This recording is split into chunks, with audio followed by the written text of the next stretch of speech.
Imagine standing on a hill in southeastern Turkey at night, in the early Holocene. Not the Turkey of today, not the roads and the towns and the agricultural fields spreading across the Harran Plain below. The Turkey of 11,000 years ago. The hill is the same hill. The limestone is the same limestone. The stars overhead are the same stars, shifted slightly in their positions by 11,000 years of precession, but essentially the same sky that has hung over this particular ridge since long before anyone thought to build anything on it. The plain below you stretches south toward what will one day be Syria. It is dark, not the attenuated darkness of the modern world, always edged with the glow of distant cities, but the genuine darkness of a world without artificial light. The kind of darkness in which you can see the Milky Way as a physical presence, a river of light, dense enough to cast a faint shadow on the pale limestone of the hillside. And on the hill behind you, something is being built. Not quickly, not by a small group, something that is taking years, that has already taken years, that will continue to take years after the people currently working on it are gone. Massive limestone pillars, cut from the bedrock of the ridge with stone tools, moved across the hillside on wooden rollers and rope and the organized strength of many human bodies, erected in careful circular arrangements, carved with images of animals so precise and so observationally acute that whoever made them clearly knew their subjects, with an intimacy born of long cohabitation. The sounds of the work have stopped for the night. Everyone is sleeping or trying to sleep in whatever shelters they have made on the hillside or in the valley below. Tomorrow, the work will resume. But you stand here at night, looking at the pillars in the starlight, and you try to understand what you are looking at. The pillars are taller than two men standing on each other's shoulders. They are T-shaped, a tall rectangular shaft, topped with a broad horizontal stone that gives each one the silhouette of a figure without a face. But they are not faceless in every sense. The pillars have arms, shallow reliefs carved along their sides, arms that hang at the figure's flanks. They have hands, carved near the base of the shaft, fingers pointing forward or resting against the stone.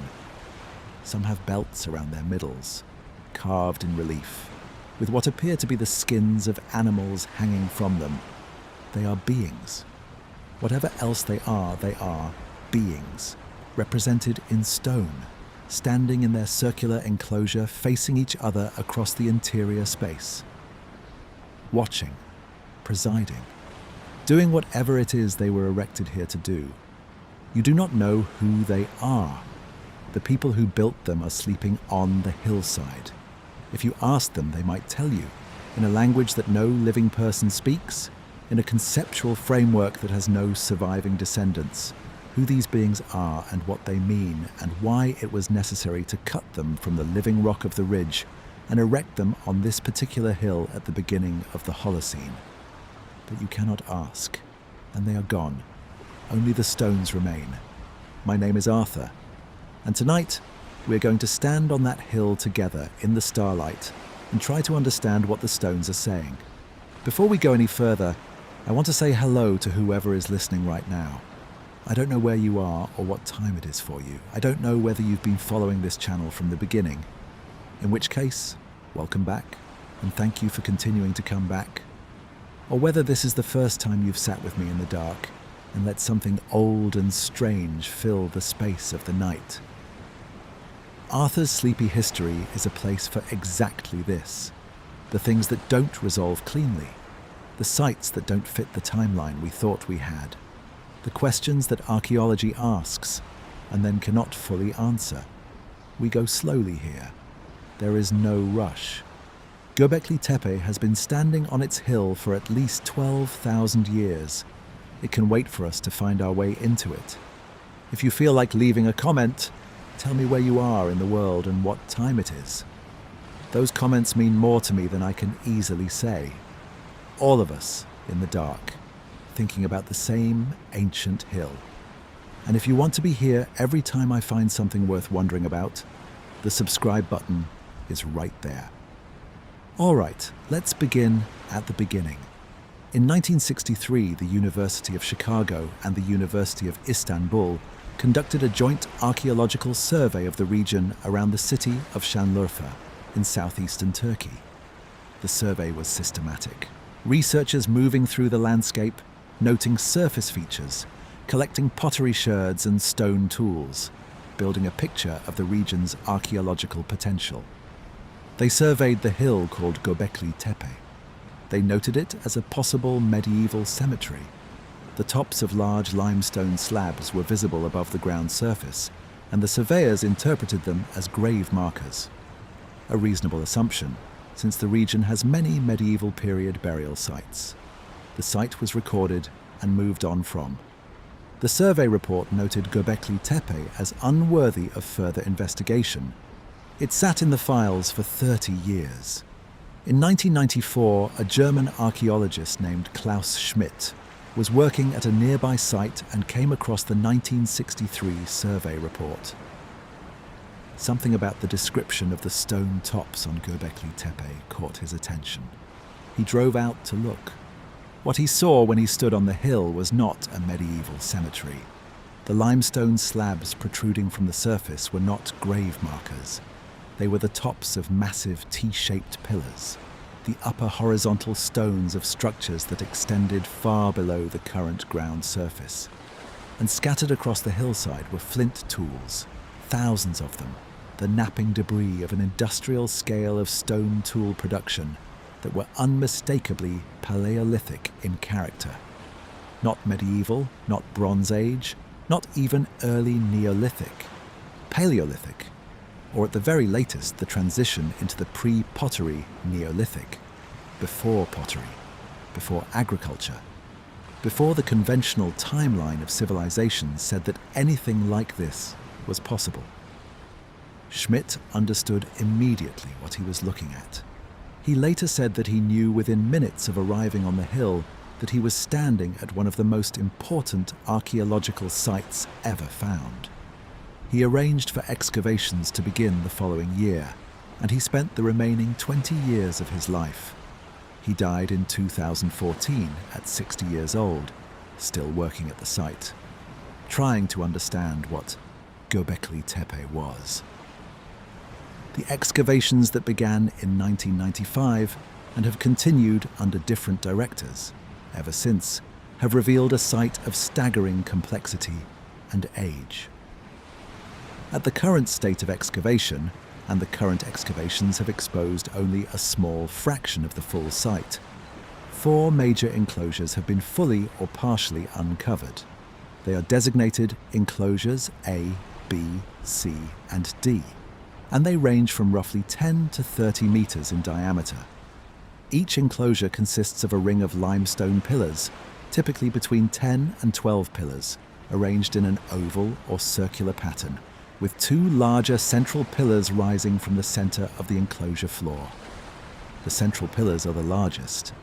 In Enclosure D, the best preserved and most elaborately decorated enclosure, the 2 central pillars are approximately 5.5 and 5 meters tall, respectively, and they weigh somewhere between 10 and 20 tons each. The surrounding ring pillars are smaller but still substantial, typically 2 to 3 meters tall, weighing several tons each. Everything was quarried from the limestone bedrock of the ridge. The quarry area has been identified. There are unfinished pillars still lying in the bedrock, abandoned mid-extraction, for reasons that can only be guessed at. The largest unfinished pillar in the quarry, if extracted and erected, would have been approximately 9 meters tall, 7 meters taller than a modern door frame.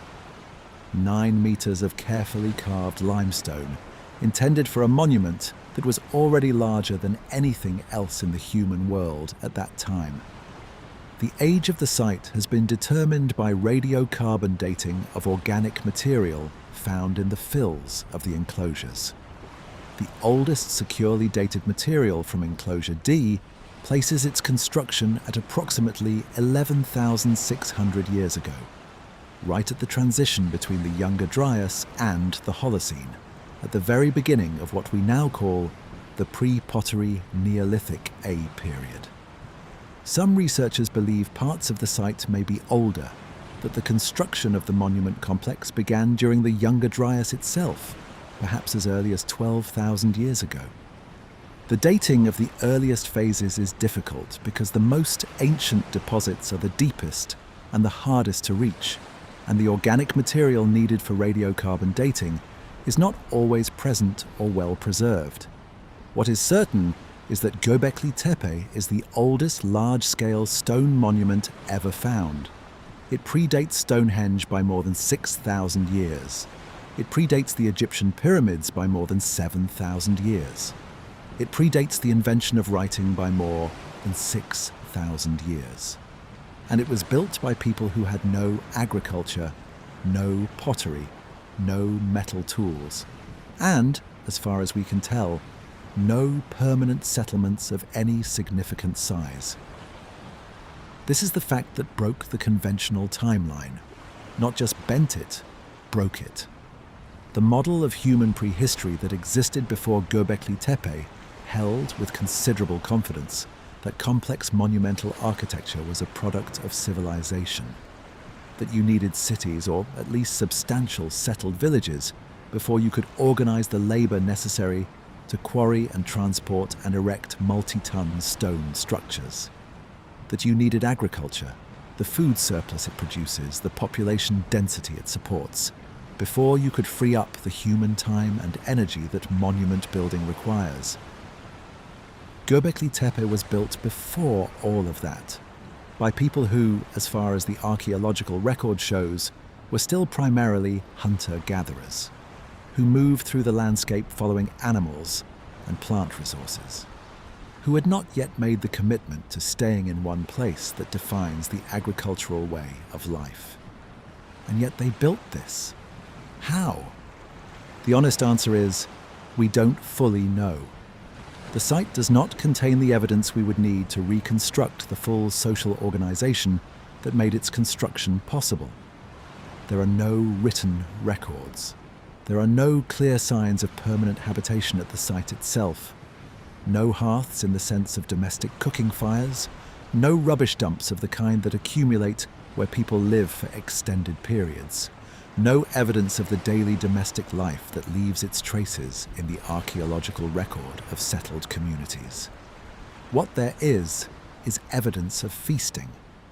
Large quantities of animal bones, primarily aurochs, gazelle and other large game, have been found in the fill deposits of the enclosures. The bones show butchery marks consistent with the processing of meat on a large scale. There is evidence that enormous quantities of food were consumed at or near the site, in quantities far beyond what any resident population could have produced or needed. This is consistent with a model in which Göbekli Tepe was a pilgrimage site, a place that drew people from a wide area at specific times for specific purposes, and where communal feasting was part of the ritual and social activity that the site hosted. The people who came to Göbekli Tepe brought food with them, or hunted in the rich landscape around the site, and they ate together, perhaps in the context of the construction work, perhaps in the context of ceremonies conducted in the completed enclosures, perhaps both. The anthropologist Brian Hayden has argued, based on comparative ethnographic data from cultures around the world that build large communal monuments, that feasting and monument building are deeply connected, that the competitive generosity of communal feasts, where individuals or groups demonstrate their status and wealth by providing food for large numbers of people, is one of the primary social mechanisms by which the labor and resources for monument building are mobilized. The feast is not just a reward for the workers. It is part of the social technology that makes the work possible. If Hayden is right, then the feasting evidence at Göbekli Tepe is not just evidence of what people ate while they were there. It is evidence of the social mechanism that built the monument. And the monument, once built, drew more people, who brought more food, who enabled more construction, which built a monument that drew even more people. A feedback loop, a self-amplifying social process driven by the convergence of ritual, status, and the particular kind of meaning that can only be made in the presence of something larger than any individual human effort. The builders of Göbekli Tepe were not simple people doing a simple thing.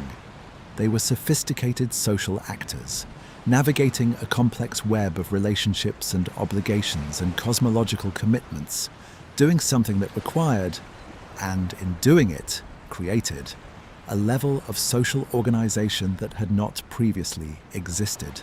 Now let me tell you the most mysterious thing about Göbekli Tepe. The enclosures were deliberately buried. At some point in the history of the site, and the timing varies somewhat between enclosures, but it appears to have occurred over a period of centuries, with each enclosure filled in at roughly the same stage of its use life. The builders made a decision to fill their own creation with rubble, not to abandon it in the sense of simply walking away, not to let it fall into disrepair and slowly be covered by the natural accumulation of sediment, but to deliberately, systematically fill each enclosure with a mixture of limestone chips, flint tools, animal bones, and soil, to bury the pillars they had worked so hard to erect, up to their carved tops, sealing the enclosures beneath meters of intentionally deposited material. The fills are not random dumps. They are structured. The material was deposited in a way that suggests care and deliberateness, not the casual disposal of waste. And the quantities involved are substantial. Filling a 10-meter diameter enclosure to the level of the pillar tops requires moving and depositing an enormous amount of material. Why? This is the question that Göbekli Tepe researchers have been wrestling with since the deliberate nature of the burial was first recognized. And it is a question that, as yet, has no consensus answer. Several possibilities have been proposed. One is that the burial was a form of ritual closure, that the enclosures had a specific ceremonial function that was completed after a certain period of use, and that the burial was the appropriate way to end that function. Many cultures in many contexts ritually close and seal sacred spaces when their purpose has been fulfilled or when a new phase of ritual activity requires a different arrangement. Another possibility is that the burial was a form of preservation, a deliberate decision to protect the enclosures and their contents from weathering, vandalism, or the natural processes of decay. If the enclosures contained something considered precious or sacred, if the carved pillars were understood as embodiments of beings whose continued presence mattered, then burying them might have been a way of putting them to sleep rather than destroying them, keeping them safe for a future that the builders could not see but chose to provide for. A third possibility, more speculative but intriguing, is that the burial was itself a message, a deliberate act of encoding, placing something in the ground in a form that was meant to be found, not by the people who buried it, who would have known what they were putting there, but by people who came later, who would find the mound and dig into it and discover what was preserved within. This third possibility connects to the broader question that tonight's video is built around. The question implied by the title, what if the Göbekli Tepe pillars were carved to warn the future? Warning requires an audience that does not yet exist.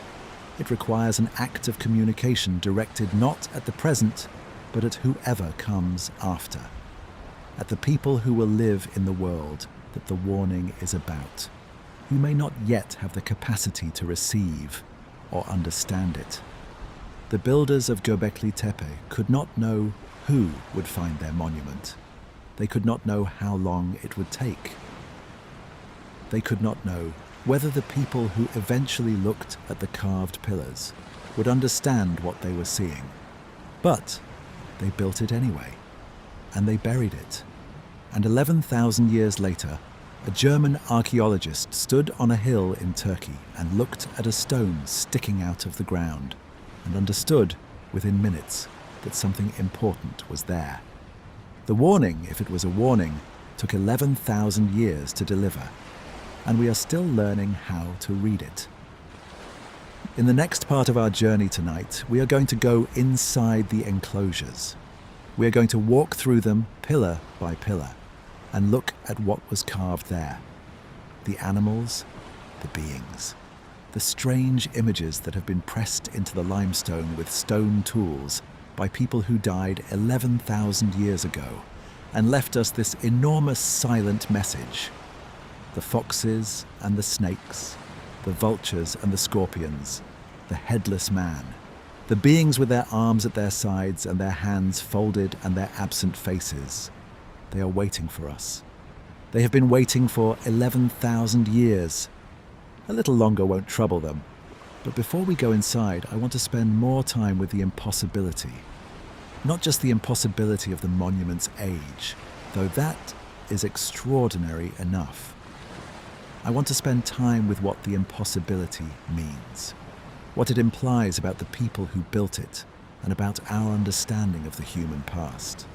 The conventional narrative of human prehistory, as it was understood before Göbekli Tepe, was a story of progressive development. Humans began as simple hunter-gatherers, living in small bands, without permanent settlements, without complex social institutions, without the capacity for large-scale coordinated projects. Over time, over many thousands of years, they developed agriculture which produced food surpluses, which supported larger populations, which enabled the division of labor, which produced specialists, priests, craftsmen, administrators, whose concentrated effort and knowledge produced, eventually, the monuments and texts and cities we call civilization. The sequence was understood as necessary. Each step required the previous step. You could not have monuments without agriculture. You could not have agriculture without the prior development of the knowledge and tools that made it possible. The pyramid of civilization had a specific foundation, and the foundation had to be laid before the pyramid could rise. Göbekli Tepe is a monument that sits at the bottom of that pyramid, or rather, that sits before the pyramid begins, and insists that something is wrong with the sequence. Here is what we know about the people who built Göbekli Tepe. They were hunter-gatherers, or at most proto-agricultural in the Natufian sense, intensively harvesting wild plants and animals without having made the full commitment to domestication and cultivation. They had stone tools, sophisticated ones, but stone tools nonetheless. No metal, no pottery, no wheel. They had no writing. They had no cities, no towns, no permanent villages of significant size within the immediate vicinity of the site. And they organized themselves to quarry, transport, and erect multi-ton limestone pillars. To carve those pillars with images of extraordinary naturalistic skill. To maintain the construction effort across decades or centuries. To feed the large numbers of people required for the work through hunting and gathering in the surrounding landscape. A logistical challenge of significant complexity even for people with agriculture, and an extraordinary challenge for people without it. How sophisticated was the social organization required to do this? Consider what you need. You need a decision-making structure capable of planning a project that will outlast any individual involved in it. That requires investment of effort now for a return that may not be visible for generations. You need a mechanism for mobilizing labor from a wide area, for convincing people who are not members of your immediate group to come and work on your project. You need a system for feeding those people while they work, for organizing the hunting and gathering effort across a large enough territory to sustain a construction workforce. You need specialist knowledge, the knowledge of how to read the grain of the limestone and cut along it cleanly, how to shape the complex three-dimensional forms of the T-shaped pillars with stone tools, how to carve the relief images of animals with the precision the Göbekli Tepe carvings display. None of this is simple. None of it is the kind of thing that emerges spontaneously from small, isolated bands of hunter-gatherers living independently of each other. All of it requires exactly the kind of complex social institution, the shared cosmological framework, the specialist knowledge, the intergroup cooperation, the long-term planning capacity. That the conventional model said you needed cities and agriculture to produce. Göbekli Tepe was built without cities and without agriculture, and it was built anyway. The conclusion that most researchers have drawn from this is not that the conventional model was entirely wrong, but that it was missing something. That the capacity for complex social organization, for the kind of coordinated, large-scale, long-term project that Göbekli Tepe represents, is older than agriculture. That it emerged from something other than the food surplus and population density that the conventional model emphasized. What it emerged from, the current consensus suggests, was religion, or something we would recognize as religion, a shared system of belief and practice centered on the specific cosmological framework that Göbekli Tepe embodies, that was capable of motivating and organizing large numbers of people across a wide area, without the coercive mechanisms of the state or the economic incentives of the market. People came to Göbekli Tepe because they believed in what was happening there, because the beings carved on the pillars mattered to them in a way that transcended any immediate practical calculation, because the work of building the monument was understood as necessary, cosmologically necessary, ritually necessary, the kind of thing that had to be done regardless of the cost. This is what the great cathedrals of medieval Europe were, and the ziggurats of ancient Mesopotamia, and the temple complexes of ancient Egypt.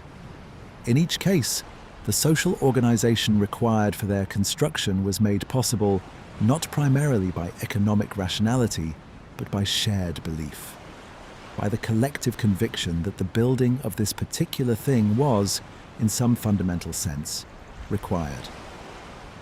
Göbekli Tepe suggests that this capacity, the capacity for belief-driven, cosmologically motivated collective action on a monumental scale, is not a product of civilization. It is older than civilization. It may in fact be one of the things that produced civilization. Schmidt himself came to believe this. In the years before his death, he developed the argument that Göbekli Tepe was not just evidence of complex social organization among hunter-gatherers. It was the engine of the Neolithic transition in the region, that the labor requirements of building and maintaining the monument created the pressure that drove the intensification of food production that eventually became agriculture. That the first farmers did not farm because it was more efficient than hunting and gathering. They farmed because they needed to feed the people who came to Göbekli Tepe. In this reading, the monument came first, and everything else followed. Let me say something about the landscape around Göbekli Tepe, because it matters. The Harran Plain, which stretches south from the ridge where the monument sits, is one of the most archaeologically rich regions in the world. Within a relatively small geographic area, researchers have identified dozens of sites from the same period as Göbekli Tepe. Sites that contain similar stone tool assemblages, similar carved stone objects, similar evidence of the ritual and ceremonial activity that characterizes the pre-pottery Neolithic A and B periods. Most of these sites have been identified but not extensively excavated. The region is large and the resources for archaeological investigation are limited. But the picture that has emerged from surface surveys and targeted excavations is of a landscape that was, in the period around 11 to 12,000 years ago, extraordinarily active. dotted with sites of ritual significance, connected by the movement of people and goods and ideas across what appears to have been a genuinely regional cultural network. Göbekli Tepe is the largest and most elaborately constructed of these sites, but it is not alone. It sits at the center, geographical and perhaps spiritual, of a world that was engaged in something that we do not yet fully understand. Something that involved carved stone, the representation of specific animals, the construction of enclosed spaces that were used for purposes that left no written record. In recent years, the excavation of a site called Karahan Tepe, located about 35 kilometers from Göbekli Tepe, on another limestone ridge in the same region, has begun to reveal a monument of comparable age and complexity. Karahan Tepe has its own T-shaped pillars, its own animal carvings, its own enclosures. It is different from Göbekli Tepe in significant ways. The style of the carvings is distinct, the arrangement of the enclosures is different, but the cultural tradition is clearly related. And Karahan Tepe is just one of a series of sites, collectively called the Taş Tepeler, the Stone Hills, that researchers are now identifying and beginning to excavate across southeastern Turkey. Each has its own character, its own specific expression of the shared cultural tradition. Together, they suggest that what was happening at Göbekli Tepe was not an isolated phenomenon, but part of a much broader cultural fluorescence. A moment of extraordinary creativity and monument building across an entire region at the very beginning of the Holocene. Why there? Why then? The geographic answer is that southeastern Turkey, at the end of the Younger Dryas, was one of the most ecologically rich and biologically diverse regions in the world. The convergence of the Taurus and Zagros mountain systems, the rivers flowing down from them, the varied terrain from high plateau to lowland plain. All of this produced an extraordinary diversity of ecological niches and the plant and animal communities they supported. Wild emmer wheat, wild einkorn, wild barley, the wild ancestors of the crops that would eventually feed the world, were all native to this region. The animals carved on the Göbekli Tepe pillars, the aurochs, the wild boar, the gazelle, were all abundant in the surrounding landscape. The people who built Göbekli Tepe were not struggling to survive in a marginal environment.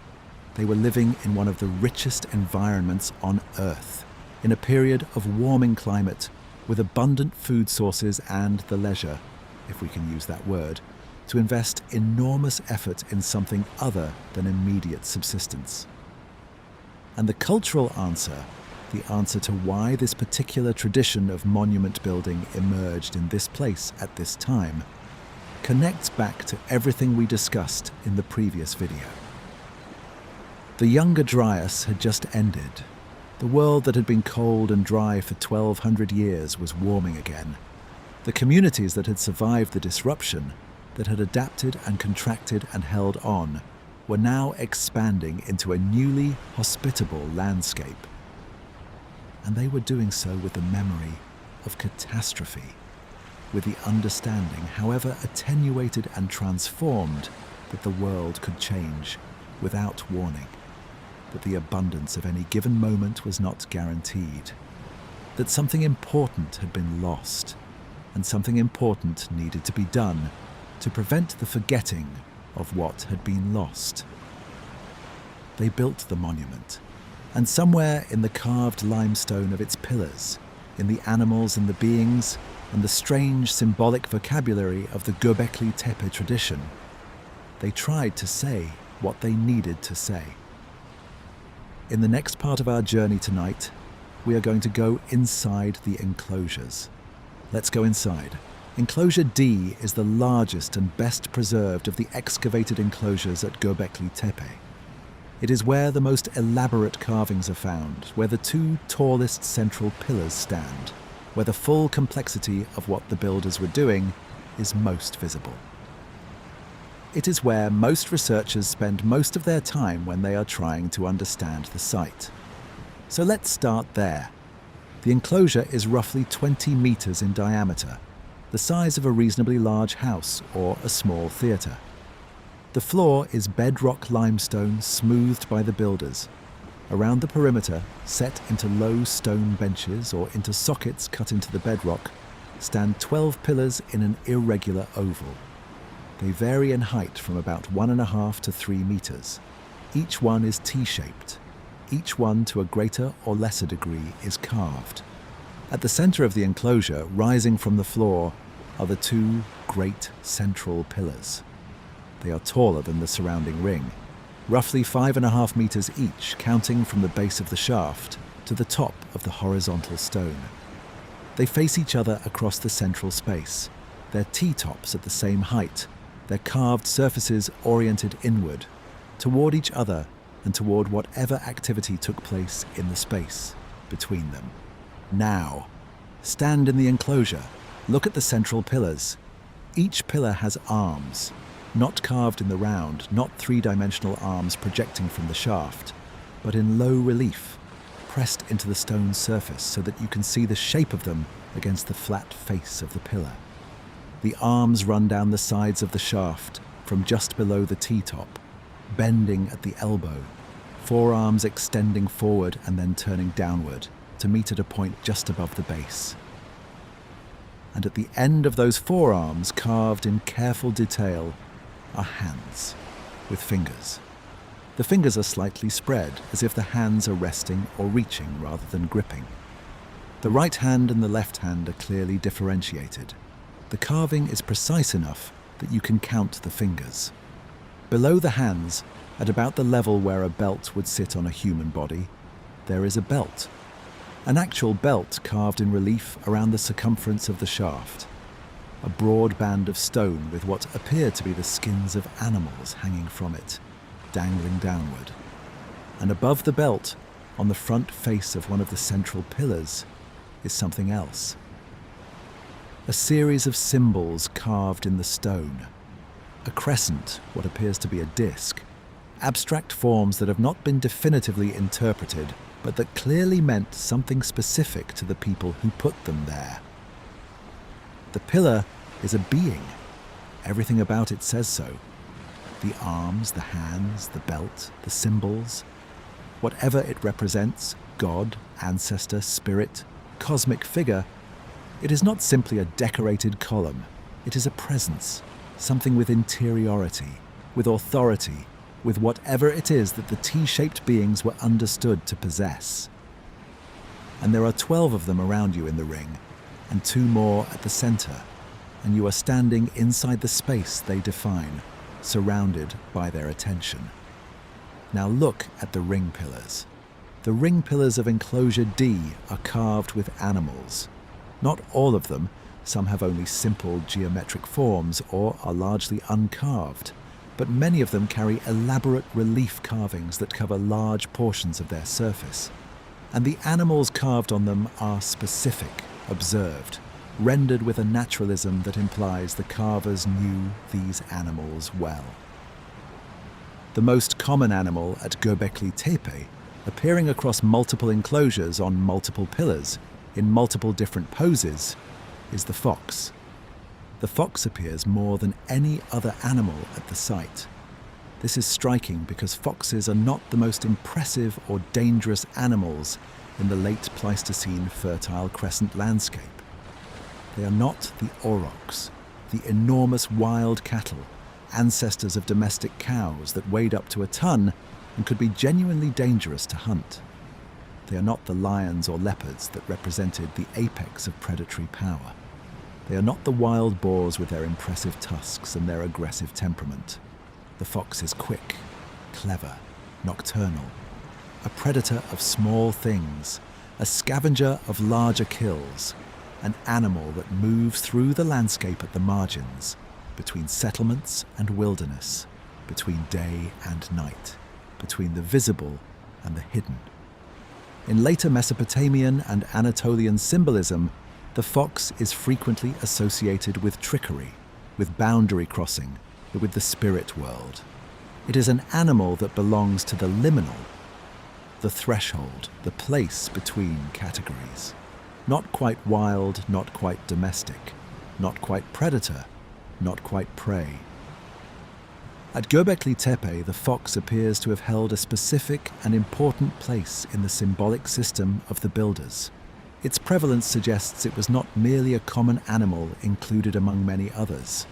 It was chosen, emphasized, given prominence that its ecological status alone does not explain. Why? We don't know. The fox at Göbekli Tepe is one of the many things that sits at the edge of our understanding of the site. Close enough to see clearly, far enough away that we cannot quite reach it. After the fox, the most commonly depicted animals are snakes and birds, particularly vultures, cranes and ducks. Snakes appear in great numbers at Göbekli Tepe, carved on pillars and on the stone pedestals and benches that line the enclosure walls.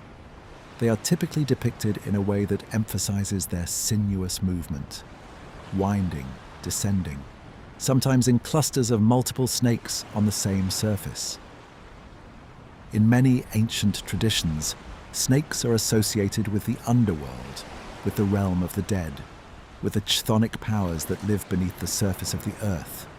They descend, they go underground, they shed their skin and are reborn, which makes them symbols of renewal as well as death.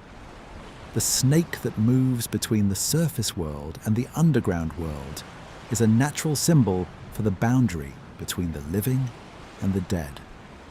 At Göbekli Tepe, the abundance of snake imagery, combined with what we know about the site's probable function as a place for dealing with death and the dead, which we will come to shortly, suggests that the chthonic symbolism of the snake was central to the cosmological framework that the monument embodies.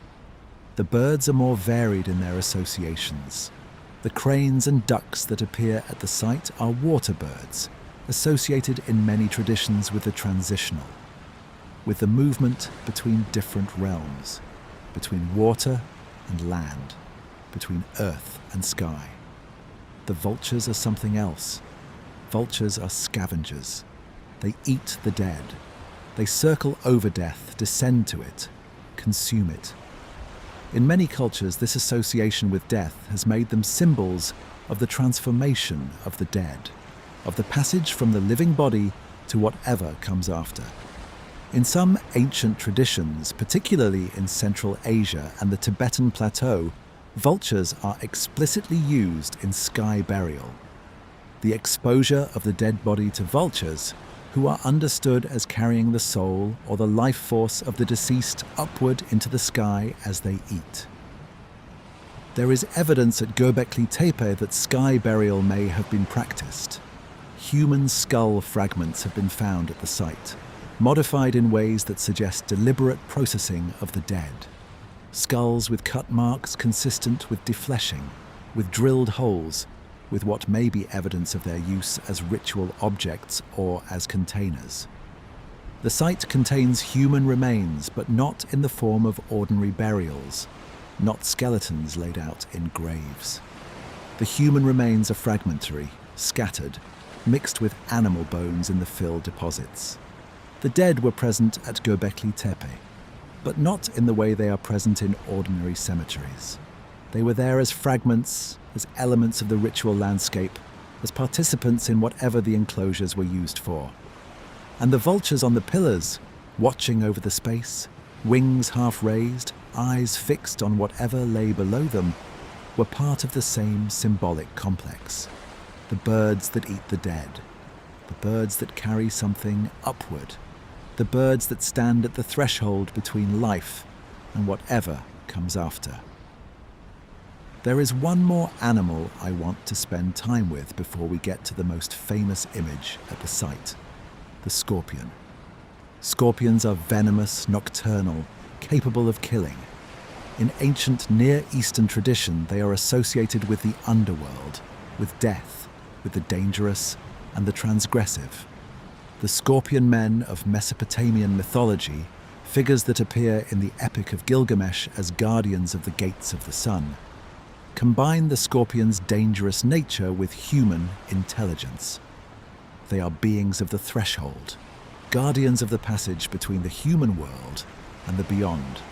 At Göbekli Tepe, scorpions appear on several pillars, including on Pillar 43, which is the most discussed and debated surface in the entire site. We will spend considerable time with Pillar 43 in the next part of our journey tonight, but I want to introduce the scorpion now as one of the recurrent elements of the Göbekli Tepe symbolic vocabulary, before we look at the specific composition in which it appears on Pillar 43. The animals at Göbekli Tepe are not random. They are not a survey of the local fauna, included decoratively because the carvers saw them every day. They are selected. Specific species depicted in specific ways, in specific locations, on specific pillars. The selection implies a system, a set of meanings and associations that determined which animals belonged in the enclosures and which did not. We can partially reconstruct that system from comparison with later traditions in the same region. From the mythology and iconography of the Neolithic and Bronze Age cultures that eventually developed in Anatolia and Mesopotamia, which presumably drew on the same deep cultural roots as the Göbekli Tepe tradition. The snakes of the underworld, the vultures of the sky, the foxes of the threshold, the scorpions of the dangerous passage. But partial reconstruction is not the same as understanding. The system at Göbekli Tepe is older than any of the traditions we use to interpret it, and it has its own logic, its own internal structure that we have not yet fully mapped. Now let me tell you about the Headless Man. On one of the pillars in Enclosure C, a smaller enclosure than D, partially excavated with its own set of carved pillars. There is a carving that is unique in the entire Göbekli Tepe corpus. Among all the animals and symbols and T-shaped beings, there is one unambiguously human figure. It is small, only about 20 centimeters tall in the carved relief, and it has no head. The figure is male explicitly so, with an erect phallus. The body is depicted in a simplified but clearly human form: torso, arms, legs, the anatomical details that make it unambiguously a man rather than an animal or an abstract form. But where the head should be, there is nothing. The neck ends. The figure is decapitated or was carved without a head, or the head has been deliberately omitted. Next to the headless figure, carved at approximately the same scale, is a scorpion. The juxtaposition of the headless man and the scorpion has generated considerable interpretive discussion. The scorpion's association with death, with the passage to the underworld, with the dangerous transformation that death represents. And the headless man, whose missing head may represent death itself, or ritual decapitation, or some kind of transformation that the head's absence symbolizes. Together, create an image that is clearly about something specific, something that the builders of Enclosure C considered important enough to carve into the stone of their pillar. Some researchers have connected the headless man to sky burial practices, to the exposure of the dead to scavenging birds, the result of which would be a defleshed skeleton, possibly missing its head. The skull at Göbekli Tepe appears to have had special significance. Modified skulls have been found, drilled, and decorated, suggesting that the heads of the dead were sometimes retained and treated as ritual objects. A figure without a head might represent the dead body after the head has been removed for such ritual purposes. Others have proposed that the headless man represents sacrifice, the ritual killing of a person, or the symbolic enactment of such a killing in the context of the ceremonies conducted in the enclosures. This interpretation is more speculative and more uncomfortable, and it has not achieved consensus. What seems clear is that the headless man is at the center of something the Göbekli Tepe tradition considered important: the relationship between the living and the dead, between the human body and what happens to it after death, between the world of the enclosures and whatever world lay beyond them. The monument was not built to celebrate life in any straightforward sense. It was built to deal with death, to create a space in which the transition from living to dead could be properly managed, ritually, cosmologically, in ways that maintained the connection between the two realms and ensured that whatever power the dead retained could be safely engaged. This is actually what many of the world's oldest sacred spaces are for. Not the celebration of abundance or the petition for fertility, though those things are often included. The management of death, the creation of a place where the dangerous threshold between living and dead can be approached with the right preparation, the right knowledge, the right rituals. Göbekli Tepe is, in this sense, a monument to the dead, built by the living for the purpose of engaging with those who had ceased to be living, in whatever way the builders understood that engagement to be possible and necessary. Now let me tell you about Pillar 43. Pillar 43 is one of the ring pillars of Enclosure D, not one of the central pillars, but one of the surrounding ring on the northwestern inner wall of the enclosure. It is designated Pillar 43 simply because it was the 43rd pillar to be recorded in the site's documentation system. It is not physically distinguished from its neighbors in any obvious way. It is roughly the same size and shape as the other ring pillars, but it carries on its broad inner face a composition that is unlike anything else at the site. The central image on Pillar 43 is a large vulture. It is depicted in a way that is simultaneously naturalistic. You can clearly identify it as a vulture with the characteristic bare head and the broad wings, and symbolic. The vulture's right wing is raised, extended, as if in the act of flight or display. The wing is prominent, dominating the upper portion of the carved surface. Beneath the vulture, on a ball or sphere that the vulture appears to be standing on, is a headless human body. This connects directly to what we discussed about the headless man. The body without a head in the presence of a scavenging bird. The sky burial imagery is direct and unmistakable. To the right of the vulture, in the lower portion of the composition, is a scorpion. Its body and claws are clearly depicted, its tail raised in the characteristic defensive threatening posture of a scorpion about to strike. Above the main composition, near the top of the pillar, are three objects that have been variously interpreted as bags, buckets, or abstract symbols. They are identical to each other, three versions of the same form, equally spaced.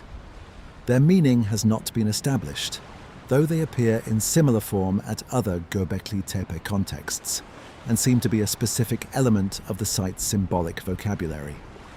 And scattered around the composition, in what appears to be a deliberate arrangement, not random filling of available space, are other small images. Birds in various attitudes, abstract forms, things that may be animals and may be something else.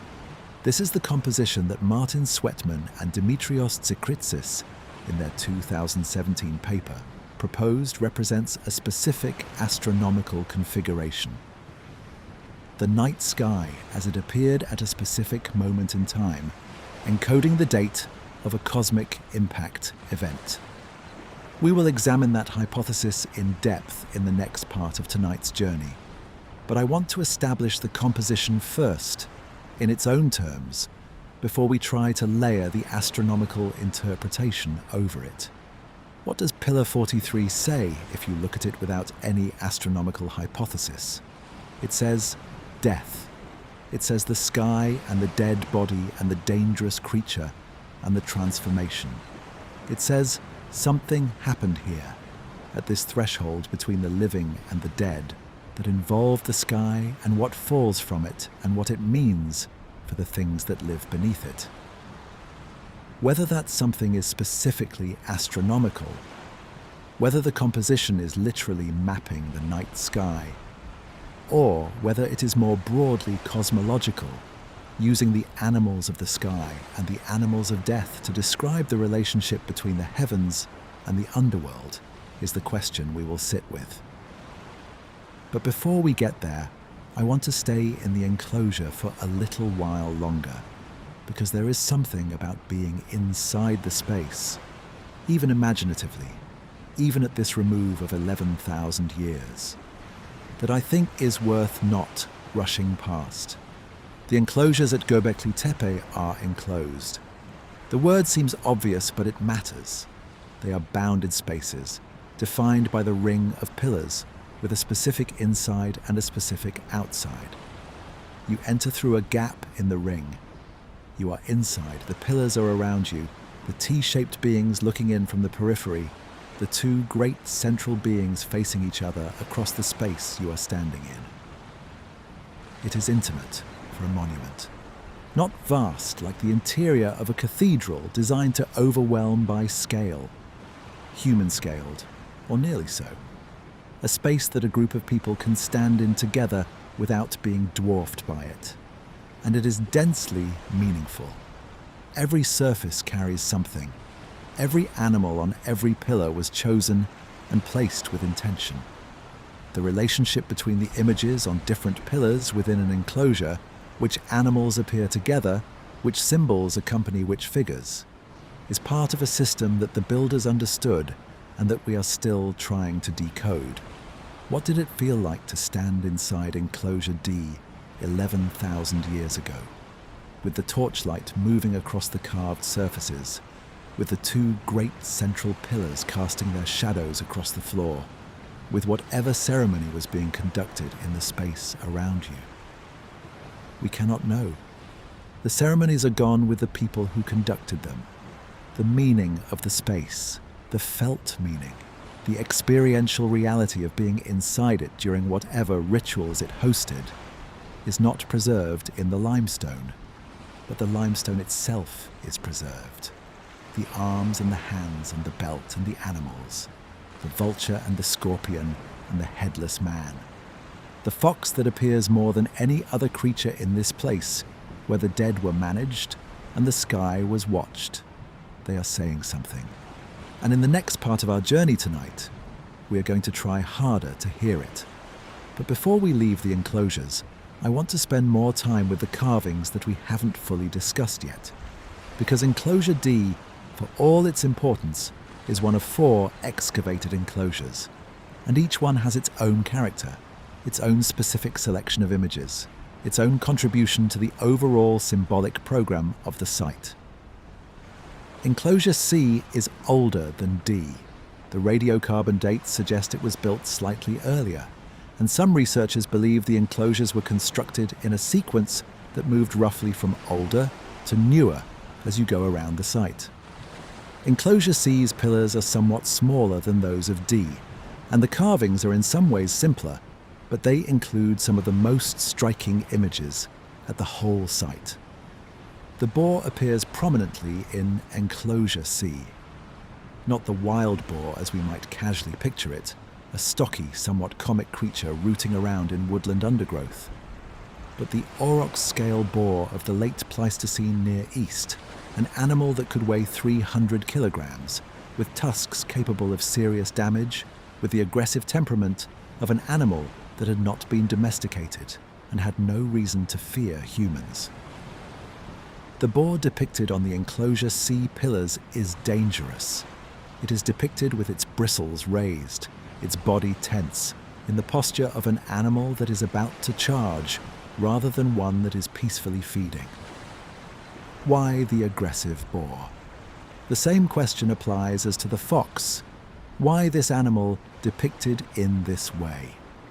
The boar in later Near Eastern symbolism is associated with destruction, with the wild forces that threaten the ordered world, with the kind of dangerous energy that needs to be ritually managed.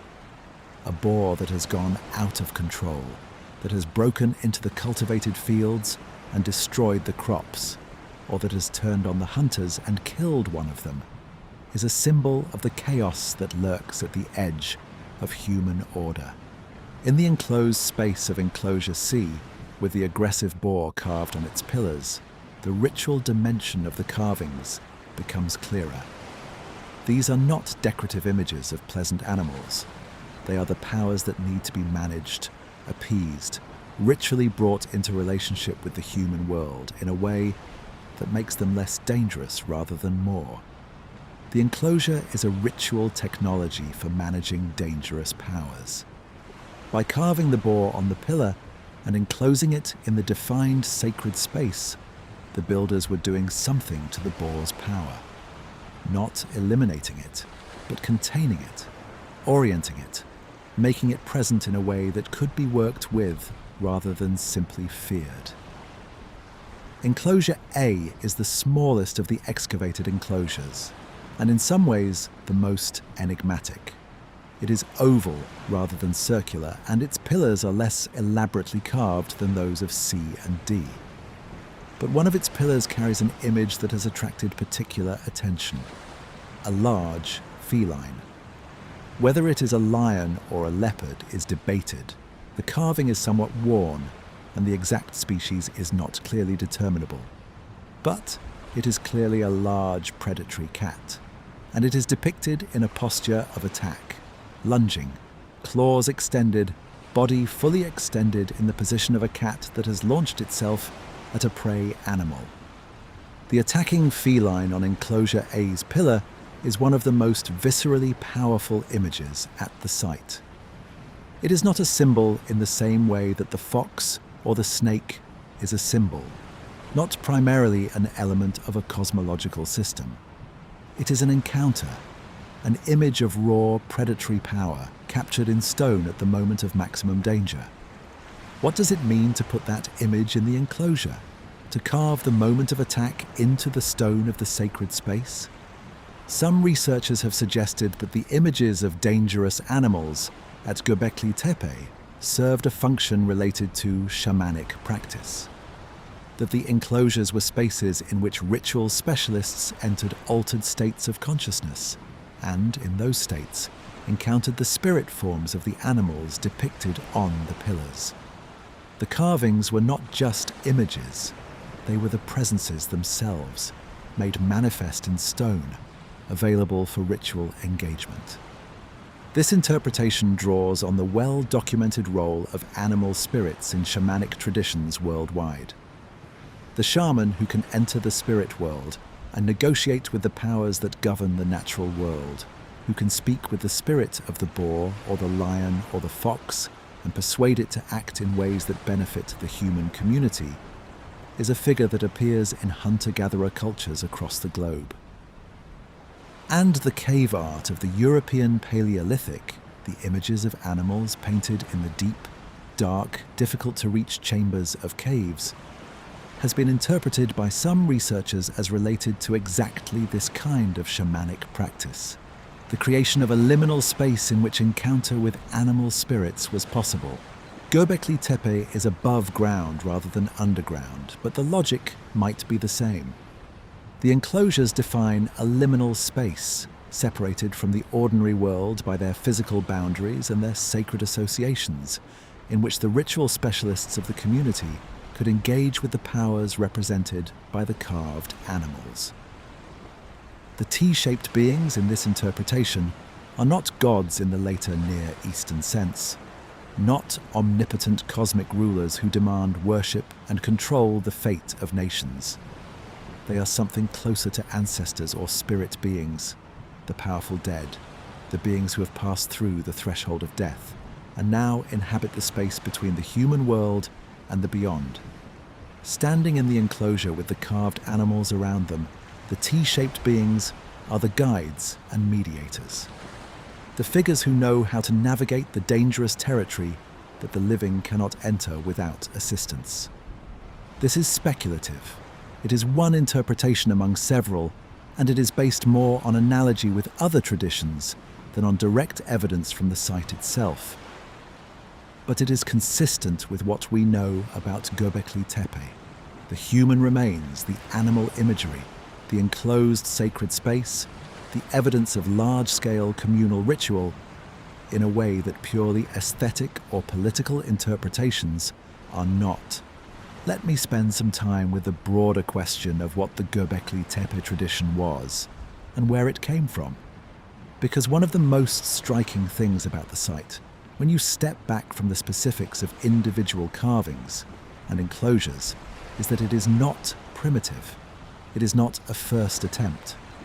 The carvings on the Göbekli Tepe pillars are not the work of people who are just beginning to develop representational art. They are the work of people with a long, sophisticated tradition of carving, with established conventions for depicting specific animals in specific ways, with a symbolic vocabulary that is clearly the product of a developed cultural tradition.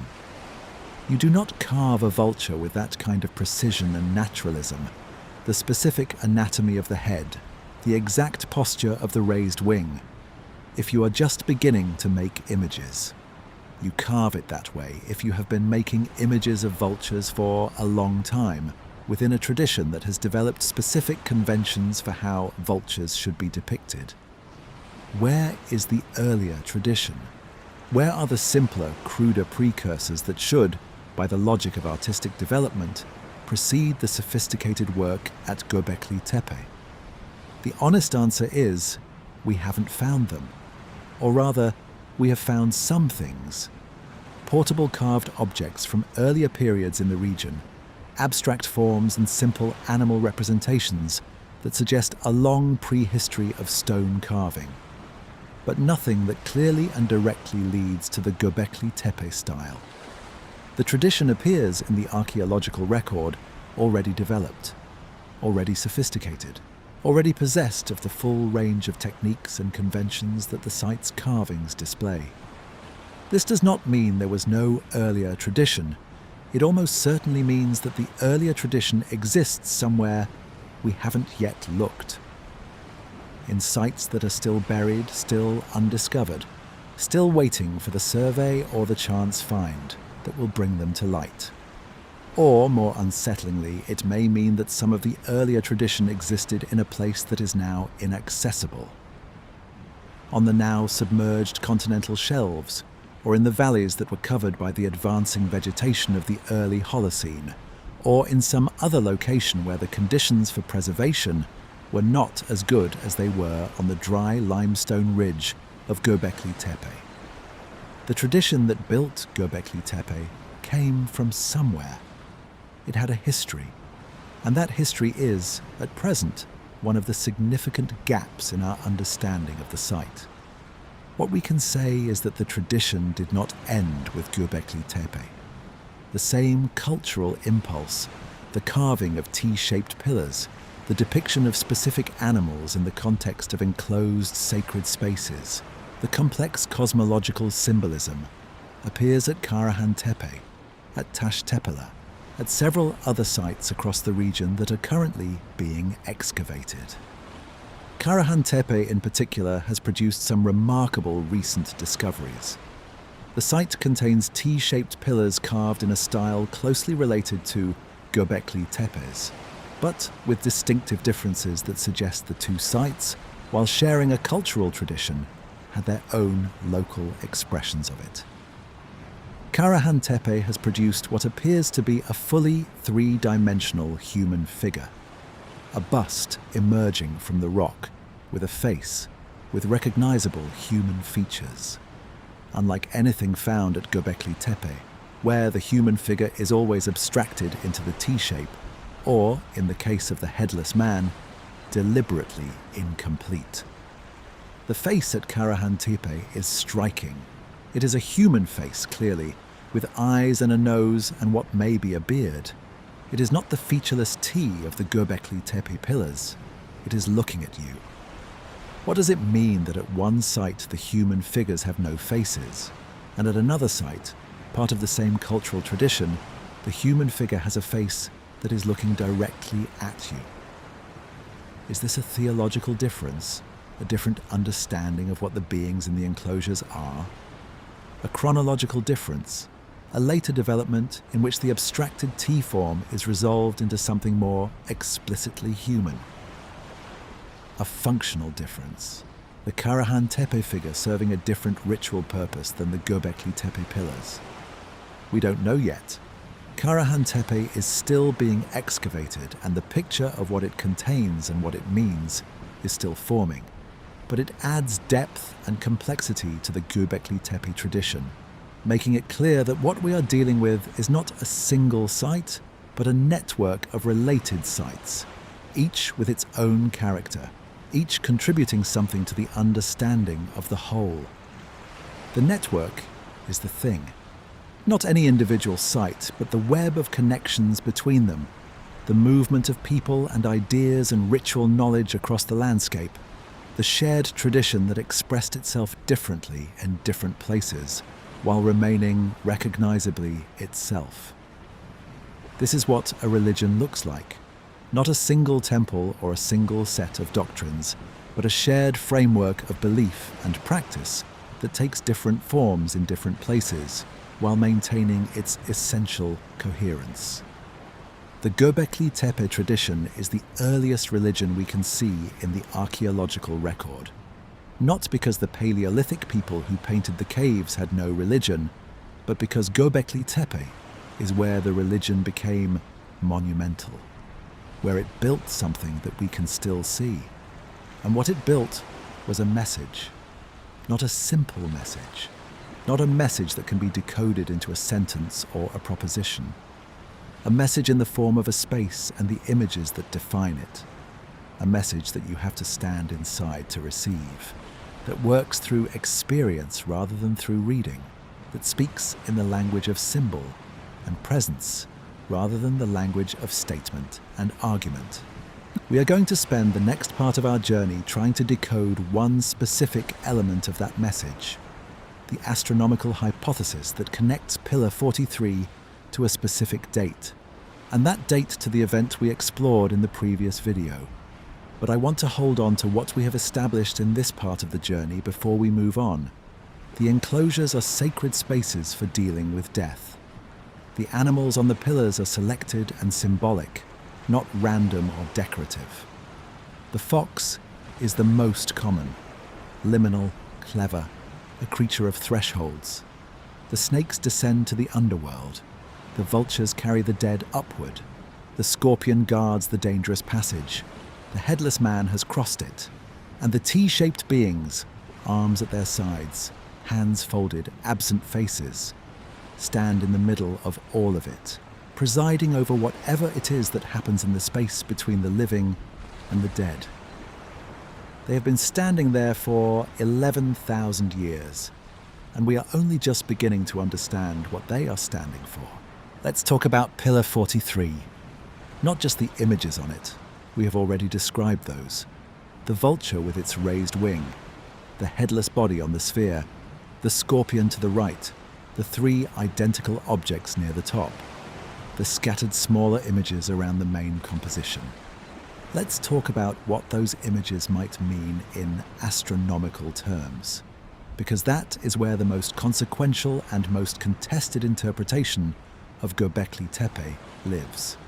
And it is where the question at the heart of tonight's video, what if the pillars were carved to warn the future, becomes most specific and most urgent. In 2017, Martin Sweatman and Dimitrios Tsikritsis of the University of Edinburgh published a paper in the journal Mediterranean Archaeology and Archaeometry, titled Decoding Göbekli Tepe with Archaeoastronomy. What does the fox say? The title was playful, but the argument was serious, and it has been generating discussion and controversy in the Göbekli Tepe research community ever since. The core claim of the paper is this: the animal symbols carved on the pillars at Göbekli Tepe correspond to constellations. The scorpion is Scorpius. The vulture is what Sweatman and Tsikritsis identify as Sagittarius, or more specifically, the asterism within Sagittarius that is sometimes called the teapot.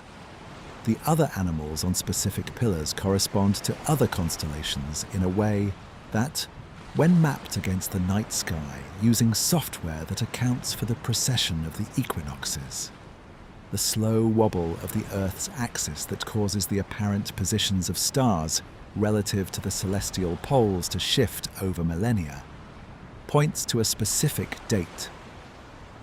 The date that the Pillar 43 composition maps to, according to Sweatman and Sikritsis, is approximately 12,900 years ago.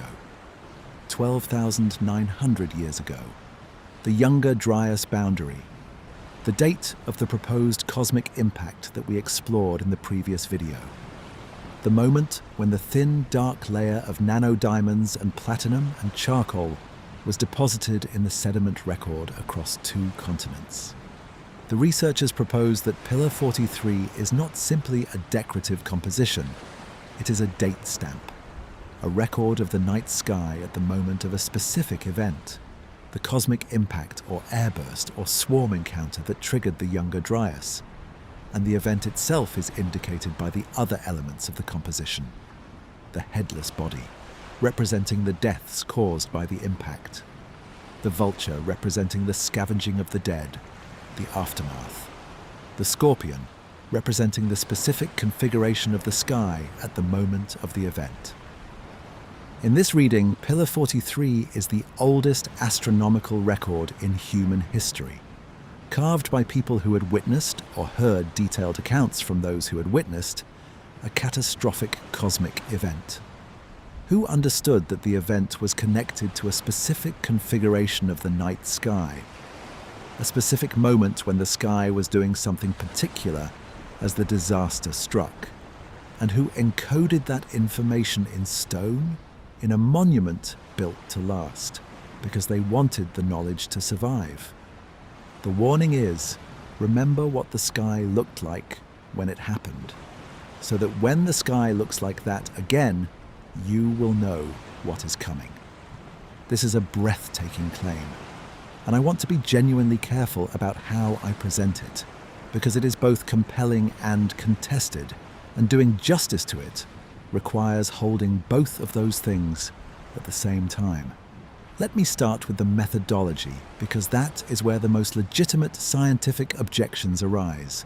Identifying constellations in ancient art is a methodology that has a long and complicated history. Human beings are extraordinarily good at finding patterns. Our brains are specifically evolved to identify meaningful configurations, particularly faces and animal shapes, in noisy or ambiguous visual environments. This capacity, called pareidolia, means that we can and will find constellations in almost any collection of animal images if we look hard enough, because the night sky contains enough constellations and asterisms that almost any selection of animals can be matched to some configuration of stars. The question is whether the matches Sweatman and Sikritsis identify are the result of genuine encoding, the builders deliberately choosing animals to correspond to specific constellations, or whether they are the result of the human pattern-matching brain-finding constellations in images that were chosen for entirely different reasons. This is genuinely difficult to adjudicate. The researchers argue that the matches are too specific and too consistent to be coincidental, but the same animals appear in the same spatial relationships to each other across multiple pillars at the site, in ways that consistently match the same constellation positions, which would be very unlikely if the animals were randomly selected. Critics argue that the methodology of matching ancient symbols to constellations is sufficiently flexible that almost any desired result can be obtained, and that the specific identifications Sweatman and Sikritsis make are not the only possible identifications. Other researchers looking at the same pillars might match the animals to different constellations. There is also the question of whether the builders of Göbekli Tepe would have had the astronomical knowledge that the hypothesis requires. To encode a specific date using the precession of the equinoxes, you would need to know that precession exists. that the apparent position of the stars relative to fixed reference points changes over time, slowly but measurably. This is sophisticated astronomical knowledge. It was not definitively documented in writing until the Greek astronomer Hipparchus in the 2nd century BCE, though there is circumstantial evidence that it was known much earlier, including, as we discussed in a previous video, the possibility that it is encoded in the Sumerian king list. Could hunter-gatherers at the beginning of the Holocene have had this knowledge? The honest answer is, possibly. The knowledge of precession requires careful long-term observation of the sky, tracking the position of sunrise at the equinoxes over many generations, noticing that the position shifts, calculating the rate of shift. This is the kind of knowledge that is within the capacity of any culture that has been making careful astronomical observations for several generations. And we know that Paleolithic people were making careful observations of the sky. The evidence for Paleolithic astronomy, while limited, includes notched bones that may represent lunar calendars going back 40,000 years or more. A culture that had been tracking the moon and the stars for 40,000 years would have had plenty of time to notice precession. Whether they then developed a sophisticated enough model of it to use it for date encoding is a further step that we cannot confidently assert. But we cannot confidently deny it either. Sweatman has continued developing the astronomical hypothesis since the 2017 paper, and in subsequent work, he has argued that other pillars at Göbekli Tepe also encode astronomical information, that the site as a whole is a kind of astronomical record, preserving not just the date of one event, but a series of astronomical observations across different time periods. He has also extended the analysis to other ancient sites, arguing that the same methodology of matching animal symbols to constellations reveals astronomical encoding at sites across the ancient world. At Lascaux in France, at Çatalhöyük in Turkey, at other Neolithic monuments. This extension of the hypothesis has made some researchers more skeptical rather than more convinced, because the methodology becomes less specific and more prone to the pattern matching problem as more sites are included. Where does all of this leave us? I think the honest position is this: the Sweatman and Secritsis hypothesis is not proven. The methodology has genuine weaknesses that its critics have identified fairly.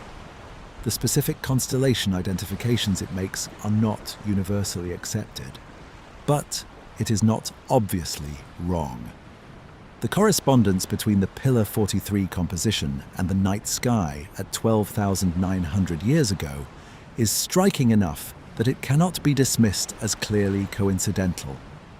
The connection between the proposed astronomical date and the proposed Younger Dryas impact event is the kind of convergence that, in other contexts, we would treat as meaningful rather than coincidental.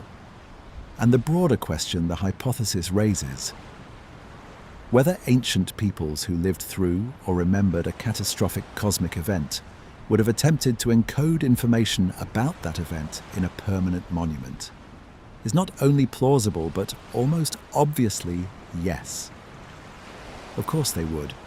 The impulse to record important information in a form that will outlast its creators is one of the most fundamental human impulses. It is why we have writing. It is why we build monuments.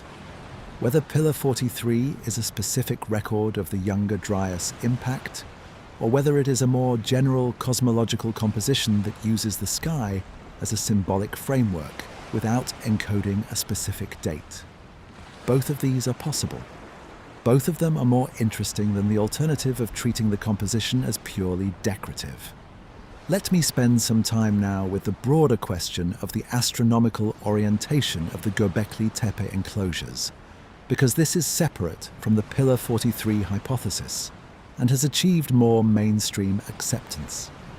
The orientations of the enclosures, the directions they face, the alignments of their central axes, have been studied by several researchers, and the results are suggestive. The enclosures are not randomly oriented. They show specific alignments that appear to be deliberate, and some of those alignments correspond to astronomically significant directions. The most discussed alignment is the orientation of the main axes of several enclosures toward the south, specifically toward a region of the southern sky that, at the time of the site's construction, would have contained the bright star Deneb, the brightest star in the constellation Cygnus, at its maximum northern declination.